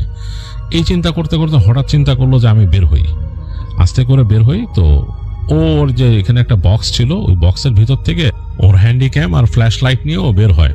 তো ওর যে হ্যান্ডিক্যাম ওইটা কিন্তু বেশ ভালো নাইট মোড কেপেবল একটা হ্যান্ডিক্যাম, বেশ ভালো ভিডিও হয়। তো ওইটা নিছে আর ওই পরে নিছে, রেইনকোট পরে নিছে যাতে বৃষ্টিতে সমস্যা না হয়। তো ফ্ল্যাশ লাইট নিয়ে বের হইছে, বের হয়ে এসে ভ্যানের এই পাশ থেকে বের হইছে ফার্স্টে, মানে যেই সাইডে গাছপালার ওখানে ও দেখছিল তার অপোজিট সাইড থেকে বের হইছে। বের হয়ে সে ওই পাশে আস্তে আস্তে যাচ্ছে ভ্যানের আড়াল থেকে, যে সে উকি দিচ্ছে, সে চাচ্ছে যে ফার্স্টে সে জাস্ট বের হয়ে ক্যামেরাটা ওইদিকে তাক করে ধরবে, হ্যাঁ দেখবে যে ওখান থেকে কিছু দেখা যায় কিনা।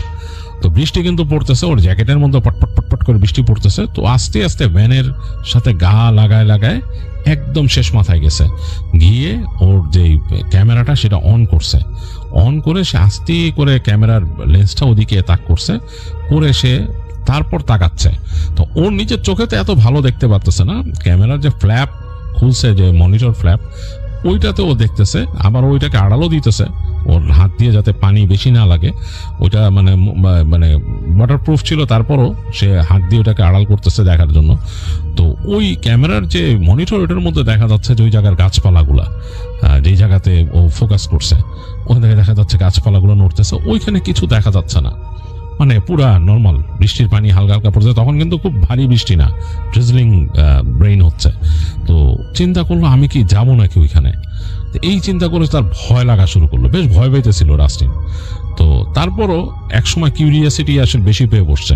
তো ডাস্টিন আসলে একা একা থাকে, তো ওই জায়গায় একা একা বিভিন্ন সময় ক্যাম্পিং করে, শুধু এইখানে না আরো অন্যান্য জায়গায়ও যায়। তো এই কারণে ওর সাহস একটু বেশি। তো আস্তে আস্তে হাঁটা শুরু করলো, ফ্ল্যাশ লাইটটা জ্বালে না, ওই রাতের আলো যতটুকু পড়তেছে এর মধ্যে দিয়ে হেঁটে হেঁটে ওই যেই জায়গায় সেই ফিগারটা দেখছিল ওই জায়গায় যে পৌঁছায়। এখন ওই জায়গায় পৌঁছানোর পর ওর গা ছমছম করতেছিল, কারণ কি ও এই জায়গায় কিন্তু দেখছিল বিশাল ফিগারটা।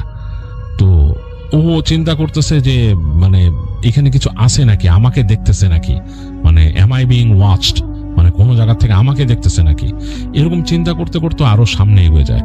তো দেখতেছে এইখানে গাছগাছালির ডেন্সিটিটা একটু কম, মানে গাছগুলো একটু ফাঁকা ফাঁকা বেশ দূরে দূরে। তো ও আস্তে আস্তে ঢুকে যায় ওই গাছগাছালির মধ্যে আর চিন্তা করতেছে। তো ক্যামেরাটা অন করে আবার মাঝে মাঝে গাছের উপর দিকে ফোকাস করতেছিল যে উপরে কিছু আছে নাকি। অনেক সময় দেখা যাচ্ছে অনেক সাইফাই সিনেমা বা ইত্যাদিতে দেখা যায় গাছের উপরে এরকম ঝুলে থাকে, এগুলা চিন্তা করতেছিল, মাথার মধ্যে অনেক রকম চিন্তা আসে। তো ডাস্টিন চিন্তা করতেছিল নিজে নিজে যে এইরকম যদি আসলেও গাছে কিছু দেখি তাহলে আমি কি করব, মানে আমার ক্যামেরা যদি ধরা পড়ে এরকম কি করব। তো ওখান তো দৌড় দেওয়া ছাড়া আসলে কোনো উপায় নেই। যদিও ওর গাড়ির মধ্যে ছিল, টিজার গান ছিল, তারপর পেপার স্প্রে ছিল, তো এইগুলা দিয়ে তো আসলে কোনো কিছু হবে না যদি এটা মানে অন্যরকম কোনো ক্রিয়েচার হয়, বিগ ফুট টাইপের। আর অ্যাকচুয়ালি এটা জানেও না কেউ কিছু, জিনিসটা কি এটা তো আসলে মানুষ বলে যে দেখছে, বাট এটার কোনো নেচার বা কিছু কেউ বলতে পারে না। যা মানুষ বলে এগুলা মনে হয় শুনলে যে এগুলা আসলে এক্সাচুরেট করা, মানে মানুষ আসলে শিওর না। তো যাই হোক, এগুলা চিন্তা করে ডাস্টিন দেখতেছে গাছের মধ্যে এরকম ক্যামেরা তাক করে করে যাচ্ছে আর হাঁটতেছে। তো হাঁটতে হাঁটতে অনেক দূর চলে আসছে। তো ও চিন্তা করলো যে কিরে, আমি গাছের দিকে ক্যামেরা তাক করতে করতে আমি পিছনের রাস্তাও ঠিক মতো দেখি নাই, এই অংশটাতে ও হেঁটে আসেও নেই এর আগে কখনো। তো ওর চারিপাশে শুধু গাছপালা, অনেকটা হারায় যাওয়ার মতো অবস্থা হয়েছে। তো ডাস্টিন কিন্তু আরেকটু ভয় পেয়েছে। তো ভয় পেয়ে ও মানে মোটামুটি একটা আন্দাজ মতো হাঁটা শুরু করছে সামনে, চিন্তা করছে ওদিক দিয়ে বের হইলে মনে হয় ওর ওই যেখানে গাড়ি রাখা ওইখানে পাবে। আবার বিড়ালের জন্য অনেক চিন্তা হচ্ছে, বিড়ালকে গাড়িতে রেখে আসছে সে। যাই হোক, তো ও একটু ভয় ছিল ডাস্টিন। তো হাঁটতে হাঁটতে সামনে এগিয়ে যাচ্ছিল। এখন দেখলো যে এখানে গাছপালাটা একটু ডেন্সড হয়ে গেছে, এখান থেকে আসলে দেখার মতো উপায় নেই। তো তখন ফ্ল্যাশ লাইট জ্বালায়, ফ্ল্যাশ লাইট মারে। তো ফ্ল্যাশ লাইট যখন মারছে ওর কাছে মনে হলো ওর থেকে বেশ কিছু দূর দিয়ে কিছু একটা দৌড়ে গেছে এবং বেশ ভারী। মাটিতে ধপ ধপ ধপ ধপ করে শব্দ হয়েছে। তো ডাস্টিন কিন্তু ভয় পাইছে, ও মনে করছে কোনো বেয়ার কিনা, বেয়ারও তো অনেক হ্যাভি হয়। ও ভয়ের চোটে একটা গাছ ধরে, মানে এক হাতে তো হ্যান্ডিক্যাম ধরা ছিল, একটা মোটামুটি একটা গাছ, মোটা গাছ ধরে গাছের পিছে ঘুরে গেছে দ্রুত শব্দটা শুনে, যে মানে এখানে বেয়ার অনেক সময় দেখা যায় এসে অ্যাটাক করে বসে এরকম ঠাস করে। তো চিন্তা করছে যে এই দিক থেকে শব্দ আসছে, ওদিক থেকে আসলে ও যদি গাছের পাশে চলে যায় তাহলে প্রথম অ্যাটাকটা ওই গাছের উপর দিয়ে যাবে। আর বেয়ার খুব ভালো চোখে দেখে না, তো ওইভাবে করে ওই গাছটাকে ঘুরে গেছে, পিছলা গাছ, হাতের মধ্যে পানি লেগে গেল। তো তাকায় দেখতেছে যে না, ওইখানে কোনো কিচ্ছু নাই, শব্দটা পাইছে, বিয়ারটি আর কিচ্ছু নাই। ও গাছের ফাঁকে থেকে এরকম দাঁড়ায়, মানে এমন একটা প্রিপারেশন যে ওকে কেউ অ্যাটাক করতে আসলে ও জাস্ট ঘুরবে গাছের পাশ থেকে এরকম। তো ওইরকম করেও লাইট মারছে চারিপাশে, লাইট মেরে দেখলো কিচ্ছু নাই, হালকা হালকা বৃষ্টির পানি এদিক দিয়ে পড়তেছে, গাছের পাতায় আটকায় যাচ্ছে অনেক, তারপর পড়তেছে। তো অনেকক্ষণ দাঁড়ায় থাকলো চুপচাপ। এই রাতের এই শব্দ, বৃষ্টি পড়া, এই পাতার মধ্যে বৃষ্টি পড়তেছে পটপট পটপট পট, এছাড়া কোনো শব্দ নাই। আর মাঝে মাঝে মেঘ গুড়গুড় করতেছে। তো ডাস্টিন তারপর চিন্তা করলো যে না, আমাকে আবার হাঁটতে হবে, গাছের পাশে বসে থেকে তো লাভ নাই। তো আবার হাঁটা শুরু করে। হাঁটতে হাঁটতে একটা জায়গায় বের হয়, এই জায়গাটা একটু ফাঁকা ফাঁকা, এই জায়গার সামনে, মানে ও যেখানে বেরিয়েছে তার থেকে সামনে হালকা একটু ঢালু হয়ে গেছে, আর তার পাশে একটা পাহাড়, এবং পাহাড়ের ওইখানে নিচে একটা গুহা দেখা যেতেছে, খোলা মুখ এরকম গুহাটার। তো ডাস্টিন একটু ভয় পাইছে গুহা মুখটা দেখে, অন্ধকার, ওই ভিতরে তো একদম অন্ধকার, আকাশে তো, এখানে তো বাইরে আকাশের আলো আছে, সেটা হালকা ভাবে পড়ছে চারিদিকে, এটাতে যতটুকু দেখা যাচ্ছে বৃষ্টির ফোঁটাগুলা পড়তেছে, আর গুহা মুখটা হলো অন্ধকার, মানে একদম ডিপ ডার্ক। ওইখানে ও চিন্তা করলো ঢুকবে কিনা, তো ঢোকার সাহসটা হইল না ওর, মানে চিন্তা করলো যে না। তো ও করলো কি, আস্তে আস্তে হেঁটে আরো সামনে গেছে। ওর ইচ্ছা ছিল গুহামুখের খুব কাছে যে সে তার ক্যামেরাটা অন করবে, এরকম চিন্তা করছে। তো ও আস্তে আস্তে আস্তে কেন ক্যামেরা অন করলো, কিন্তু একটা শব্দ হয় যখন সুইচ টিপে টিট করে একটা শব্দ হয়। তো চিন্তা করছে শব্দটা করবে না, লাস্ট মোমেন্টে যে একটা টিপ দিয়ে দেখবে আর কি ভিতরে কিছু দেখা যায় নাকি, বা নাইট ভিশনে কতটুকু আসে ভিতরে, এটা চিন্তা করতেছিল। তো হাঁটতে হাঁটতে গুহার থেকে মোটামুটি কাছে চলে আসছে ডাস্টিন, এসে সে ক্যামেরাটা তুলছে, মানে টিপ দিবে। এই সময় সে গুহার মধ্যে দেখলো যে একজোড়া লাল কিছু চোখের মতো জ্বলে উঠলো, মানে দুইটা চোখের দূরত্ব মোটামুটি বেশ খানিকটা আছে, মানে বোঝা যাচ্ছে যে এই চোখের মালিক, তার মাথা অনেক বড়, মানে চোখটা এরকম খুলছে, জ্বলন্ত চোখ, মানে জল জল জল করতেছে। ওইটা দেখে ডাস্টিন আসলে সাহস রাখতে পারে না, ওই ক্যামেরা অন করতে ভুলে গেছে, ঘুরে দৌড় দিল ওখান থেকে। ও দৌড়াইতেছে, ও ভয় পাচ্ছে যে ওর পিছনে পিছনে দৌড়ে আসতেছে কিনা কেউ। এই দৌড়াইতে দৌড়াইতে দৌড়াইতে দৌড়াইতে সে মানে কোনো দিশা হারায় ফেলছে, মানে তার মানে মনে হচ্ছে যে তার ভিতর থেকে তার লাংস বের হয়ে আসবে, এত কষ্ট দৌড়াইতে দৌড়াইতে অনেক দূর দৌড়াইছে, কোনো দিক পাইতেছে না। তারপর কি মনে করে সে বাদিকে দৌড়াইলো, চিন্তা করলো আচ্ছা এইদিকে যাই, মানে একটা মানে র্যান্ডম দিক, বাদিকে দৌড়াইলো। দৌড়াইতে দৌড়াইতে ফ্ল্যাশ লাইট মারতেছে, আবার সামনে দেখতেছে গাছপালার মধ্যে দিয়ে, এরকম করতে করতে এক জায়গায় তার চোখ পড়লো দূরে, গাছপালার ফাঁক দিয়ে ওইদিকে যে দেখা যাচ্ছে দূরে কিছু একটা দাঁড়ায় আছে, মানে কোন একটা কিছু। তো আরেকটু সামনে যেতে বুঝলো যে ওইটা ওর ভ্যান।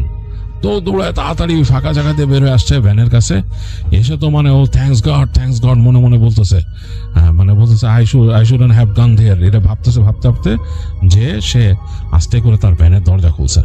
তো দরজা খুলতে ভিতরে কেবিন ল্যাম্প জ্বলে উঠছে। তো জ্বলার পর দেখতেছে যে বিড়াল বিছানায় মাথা নিচু করে শুয়েছিল চুপচাপ। তো ওকে দেখেই মাথা তুলে কেমন জানি ভয়ার্থ ভাবে ডাকলো। তো তাড়াতাড়ি যে বিড়াল ওই তার জ্যাকেট খুলে ফেলছে, খুলে বিড়ালটা খুলে নিল, নিয়ে ঢুকে দরজা লাগাই দিল। তো দেখতেছে বিড়ালটা ভয় পাইছে বেশ, সে বুঝতে পারছে বিড়ালটা ভয় পাইছে। কেন এত ভয় পাইছে বুঝলো না, মানে বিড়াল তো কিছু দেখার কথা না এখান থেকে, আনলেস ও যদি জানলা দিয়ে তাকায় থাকে। দেখলো যে হ্যাঁ, পর্দা তো ও টানে নেই, পর্দা সরানোই ছিল, বেশ খানিকটা সরানো। তো কিছু দেখছে কিনা কে জানে, চিন্তা করতেছে। তো বিড়ালটারও জাস্ট পিঠে হাত বুলাই দিয়ে বলছে যে মানে রিল্যাক্স বলে, যে মানে ঘুম বাড়ায় দেওয়ার চেষ্টা করছে, বিড়ালটারে শোয়াই দেওয়ার চেষ্টা করতেছে। তো অনেকক্ষণ বসে থাকলো, বৃষ্টি কিন্তু টুপ টুপ টুপ টুপ খুব আস্তে আস্তে পড়তেছে। একবার চিন্তা করলো যে এখান থেকে সরে যাবে কিনা। তো চিন্তা করলো যে এখন যে অবস্থা, রাস্তায় নিশ্চয়ই আরো পানি টানি জমছে, এর মধ্যে যাওয়াটা রাত হয়ে গেছে, বেশ রাত, বেরোনটা ঠিক হবে না। এর থেকে এক কাজ করি, সকালে যাই, আমি সব পর্দা টর্দা টেনে শুয়ে পড়ি।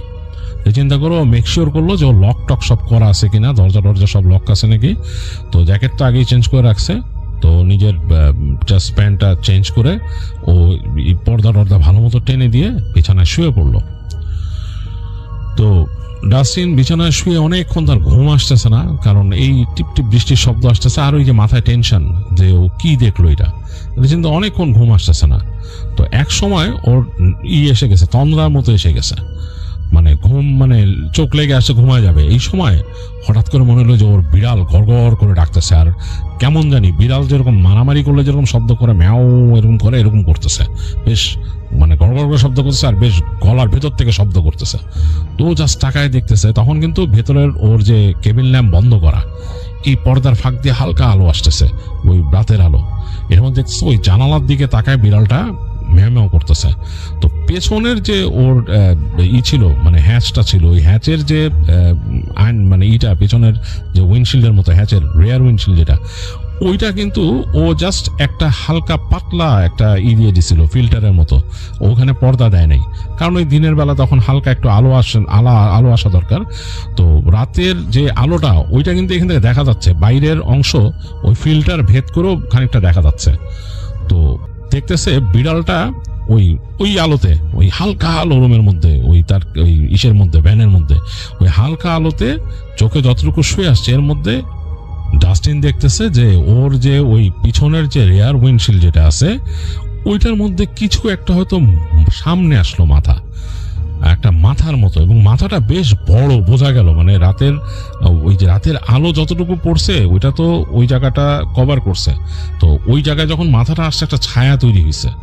তো ও দেখতেছে যে ওই মাথাটা সামনে আসছে, উইন্ডশিল্ডের একদম সামনে, বেশ বড় একটা মাথা, একটা এরকম কালো রঙের আসছে এরকম, আর ওর বিড়াল ওইটার দিকে তাকায় মানে একদম গলার ভেতর থেকে শব্দ করতেছে এবং সে ভয় পাইছে।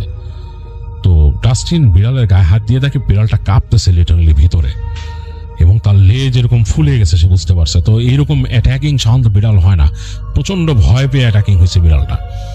তো ডাস্টিন বিড়ালের গায়ে হাত দিয়েছে, বলে দিতেছে, কিন্তু বিড়াল মানতেছে না, সে এরকম করতেছে, এবং ডাস্টিনের প্রচন্ড ভয় লাগলো, কারণ সে ফিল করলো যে একটা এরকম মাথার মতো কিছু একটা এসে তার গাড়ির রেয়ার উইন্ডশিল্ডের মধ্যে মনে হচ্ছে একদম নাক চেপে ধরে এরকম ভাবে করতেছে।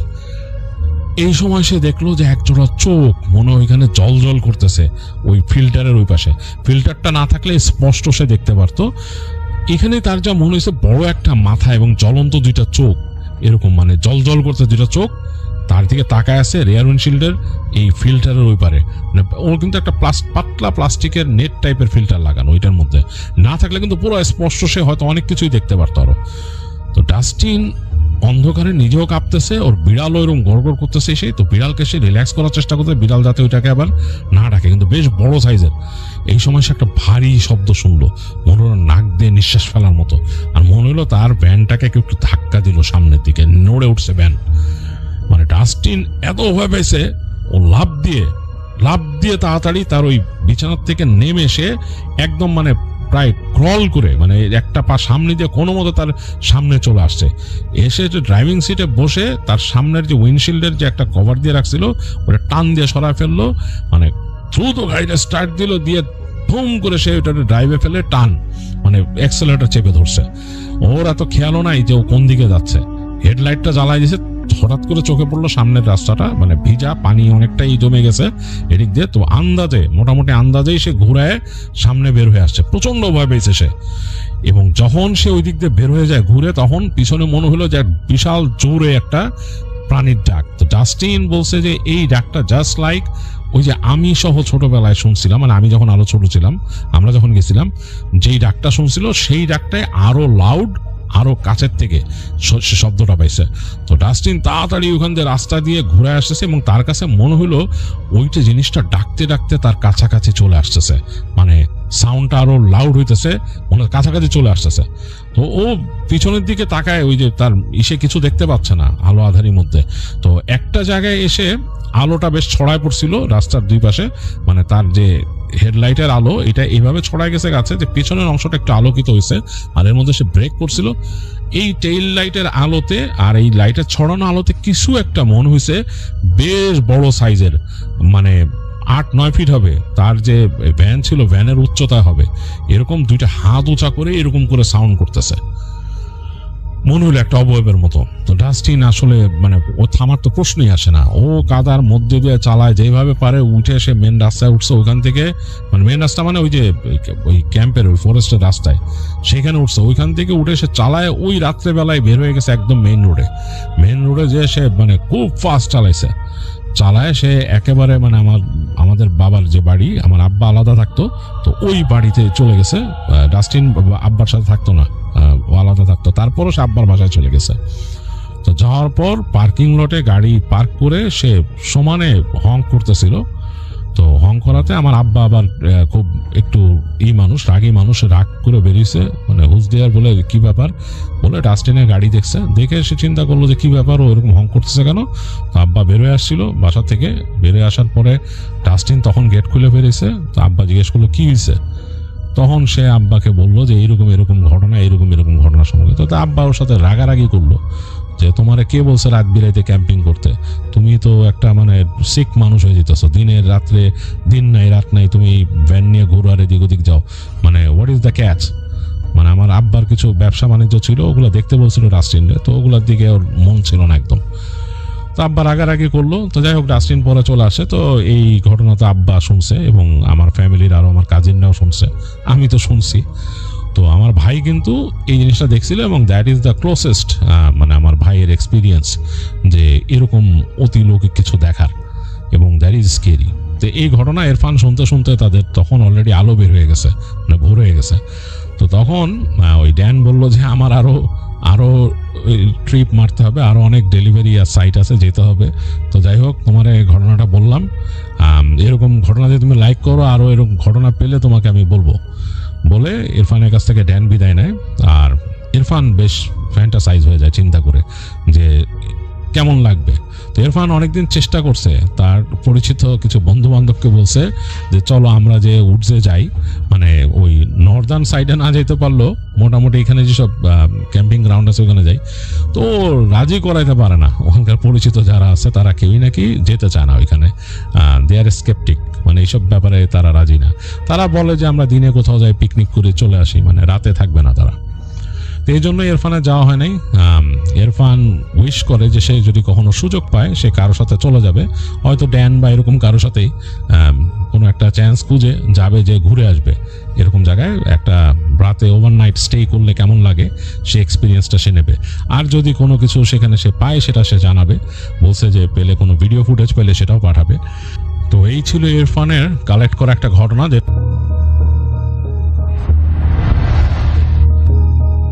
লিফটের ডিসপ্লেতে -3 ফ্লোর উঠতেই একটা বিকট ঝাঁকুনি দিয়ে লিফটটা মাঝ পথে আটকে গেল এবং সাথে সাথেই ভেতরের সমস্ত আলো নিভে গিয়ে ঘুটঘুটে অন্ধকার নেমে এলো। আমি পকেট থেকে আমার মোবাইলটা বের করে ফ্ল্যাশ লাইট জ্বালালাম। আলোর তীব্রতা যেখানে গিয়ে পড়ল আমার পুরো শরীর বরফ হয়ে গেল। লিফটের স্টিলের আয়নায় আমার নিজের কোনো প্রতিবিম্ব দেখা যাচ্ছে না। আয়নাটা একদম শূন্য, কিন্তু সেই আয়নার ঠিক মাঝখান থেকে একটা কুচকুচে কালো ভেজা হাত দেয়াল ফুঁড়ে বাইরের দিকে বেরিয়ে আসছে। আমি আতঙ্কে লিফটের দরজায় ধাক্কা দিতে যাব, ঠিক তখনই আমার কানের একদম কাছে একটা বড় শীতল ভারী নিঃশ্বাসের শব্দ হলো। আমি ঘর ঘুরিয়ে তাকাতে দেখলাম এতক্ষণ লিফটে একা থাকলেও এখন আমার ঠিক আশেপাশে দাঁড়িয়ে আছে একটা অবয়ব, যার শরীর থেকে চামড়া খসে পড়েছে আর তার চোখ দুটো সম্পূর্ণ উপড়ানো রক্তমাখা শূন্য কোটর। এই ঘটনা 2024 সালের জুলাই মাসের। আমার নাম আদনান। আমি ঢাকার ধানমন্ডি এলাকার একটা বহুতল কর্পোরেট অফিসে নাইট শিফটে কাজ করতাম। অফিসটা বেশ আধুনিক হলেও ওখানকার আন্ডারগ্রাউন্ড পার্কিং আর লিফটের কোণাগুলো কেমন যেন সব সময় অন্ধকার আর থমথমে থাকতো। বিশেষ করে 3 নম্বর লিফটটা, যেটা সরাসরি মাটির নিচে 3 তলা পার্কিং বা বেসমেন্ট এর 3-এ যেত। সেদিন রাত তখন আনুমানিক 2:40 শিফট শেষ করে আমি একাই বাড়ি ফেরার জন্য 3 নম্বর লিফটে উঠলাম। আমার গাড়িটা পার্ক করা ছিল একদম নিচের বেসমেন্ট 3-এ। লিফটে আমি ছাড়া আর কেউ ছিল না। লিফটের দরজা বন্ধ হয়ে যাওয়ার পর ওটা নিচের দিকে নামতে শুরু করলো। ডিসপ্লেতে দেখছিলাম যে -1, -2।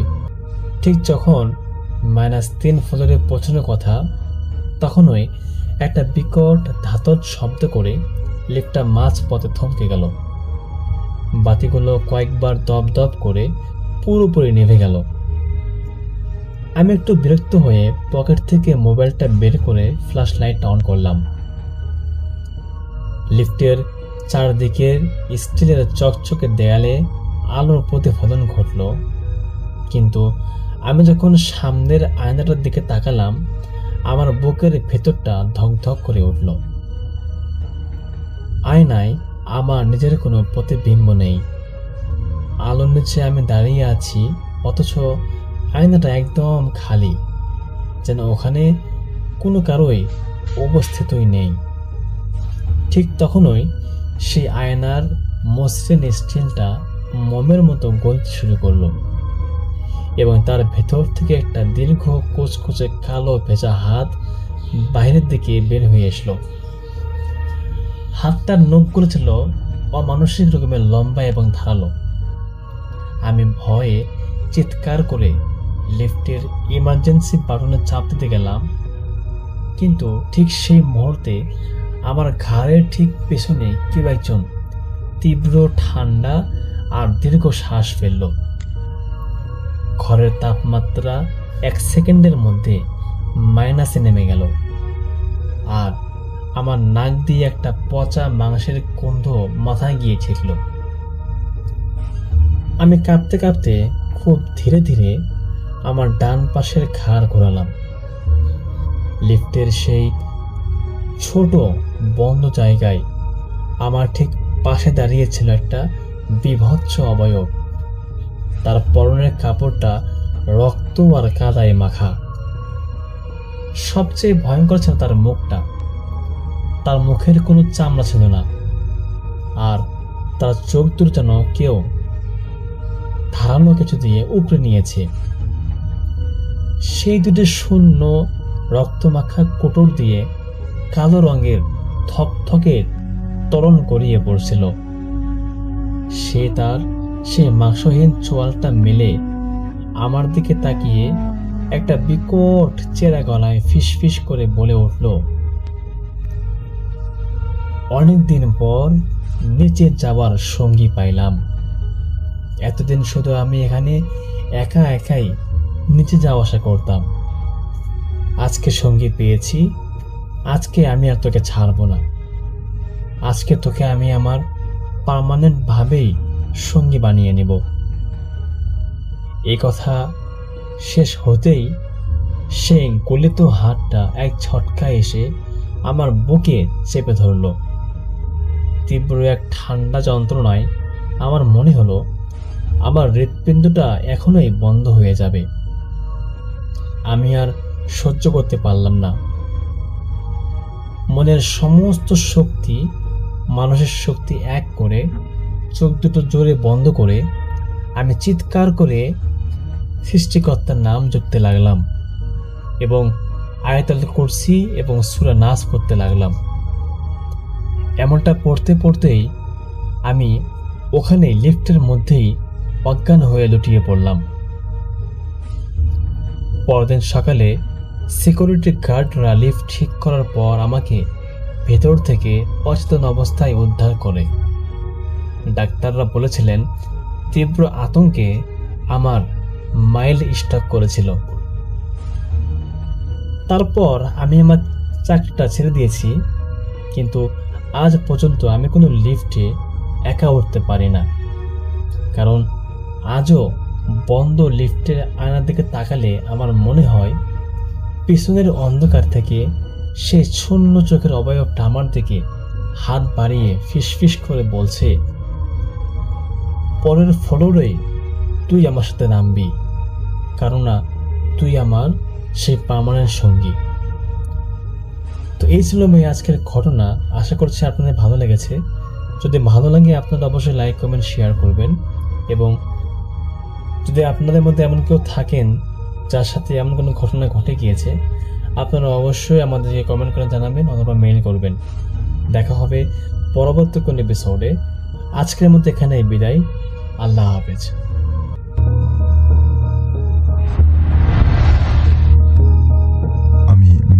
আমি যে ঘটনাটি শেয়ার করছি সেটি আমার সাথেই ঘটে যায়। যে ঘটনাটি বলবো সেটি যখন ঘটেছিল তখন আমি ক্লাস 10-এ পড়ি। কিছুদিন পরেই মেট্রিক পরীক্ষা, তাই অনেক রাত জেগে পড়তাম। আমি আবার দিনের বেলা পড়তে পারি না, তাই আম্মু আমার জন্য চা বানিয়ে রাখতেন যেন আমি রাতে খেয়ে ঠিকঠাকভাবে পড়তে পারি। তো যাই হোক, সেদিন ছিল ফেব্রুয়ারি মাসের 11 তারিখ। বরাবরের মতোই সবাই ঘুমিয়ে যাওয়ার পর আমি পড়া শুরু করলাম। 2 দিন পরে স্যারের বাসায় একটা মডেল টেস্ট পরীক্ষা, তাই ঠিক করেছিলাম পড়া একদম শেষ করে ঘুমোবো। তার জন্য দরকার হলে ভোর পর্যন্ত পড়ব। তখন আনুমানিক রাত 3টা বাজে। পড়তে পড়তে মাথা কেমন যেন একটু ভারী হয়ে উঠছিল, তাই ভাবলাম একটু রেস্ট নেই। আমার বারান্দায় একটা ইজি চেয়ার পাতা আছে, আমি বিকেলে অনেকটা সময় সেখানে কাটাই। বাবা আমার পছন্দের কথা মনে রেখেই চেয়ারটি বারান্দায় বসিয়েছেন। যাই হোক, আমি বারান্দায় গিয়ে ইজি চেয়ারে বসলাম। পড়ার মধ্যে বিরতি নিলে আমি সাধারণত চোখ বন্ধ করে এতক্ষণ যা যা পড়েছি তা মাথার মধ্যে রিভিশন দেওয়ার চেষ্টা করি। বরাবর মতোই আমি ইজি চেয়ারে শুয়ে মাথার মধ্যে তখনকার পড়াগুলো নিয়ে ভাবছিলাম। এমন করে প্রায় 5-7 মিনিট যাওয়ার পরে হঠাৎ একটা আওয়াজে আমি চমকে উঠি এবং চোখ মেলে তাকাই।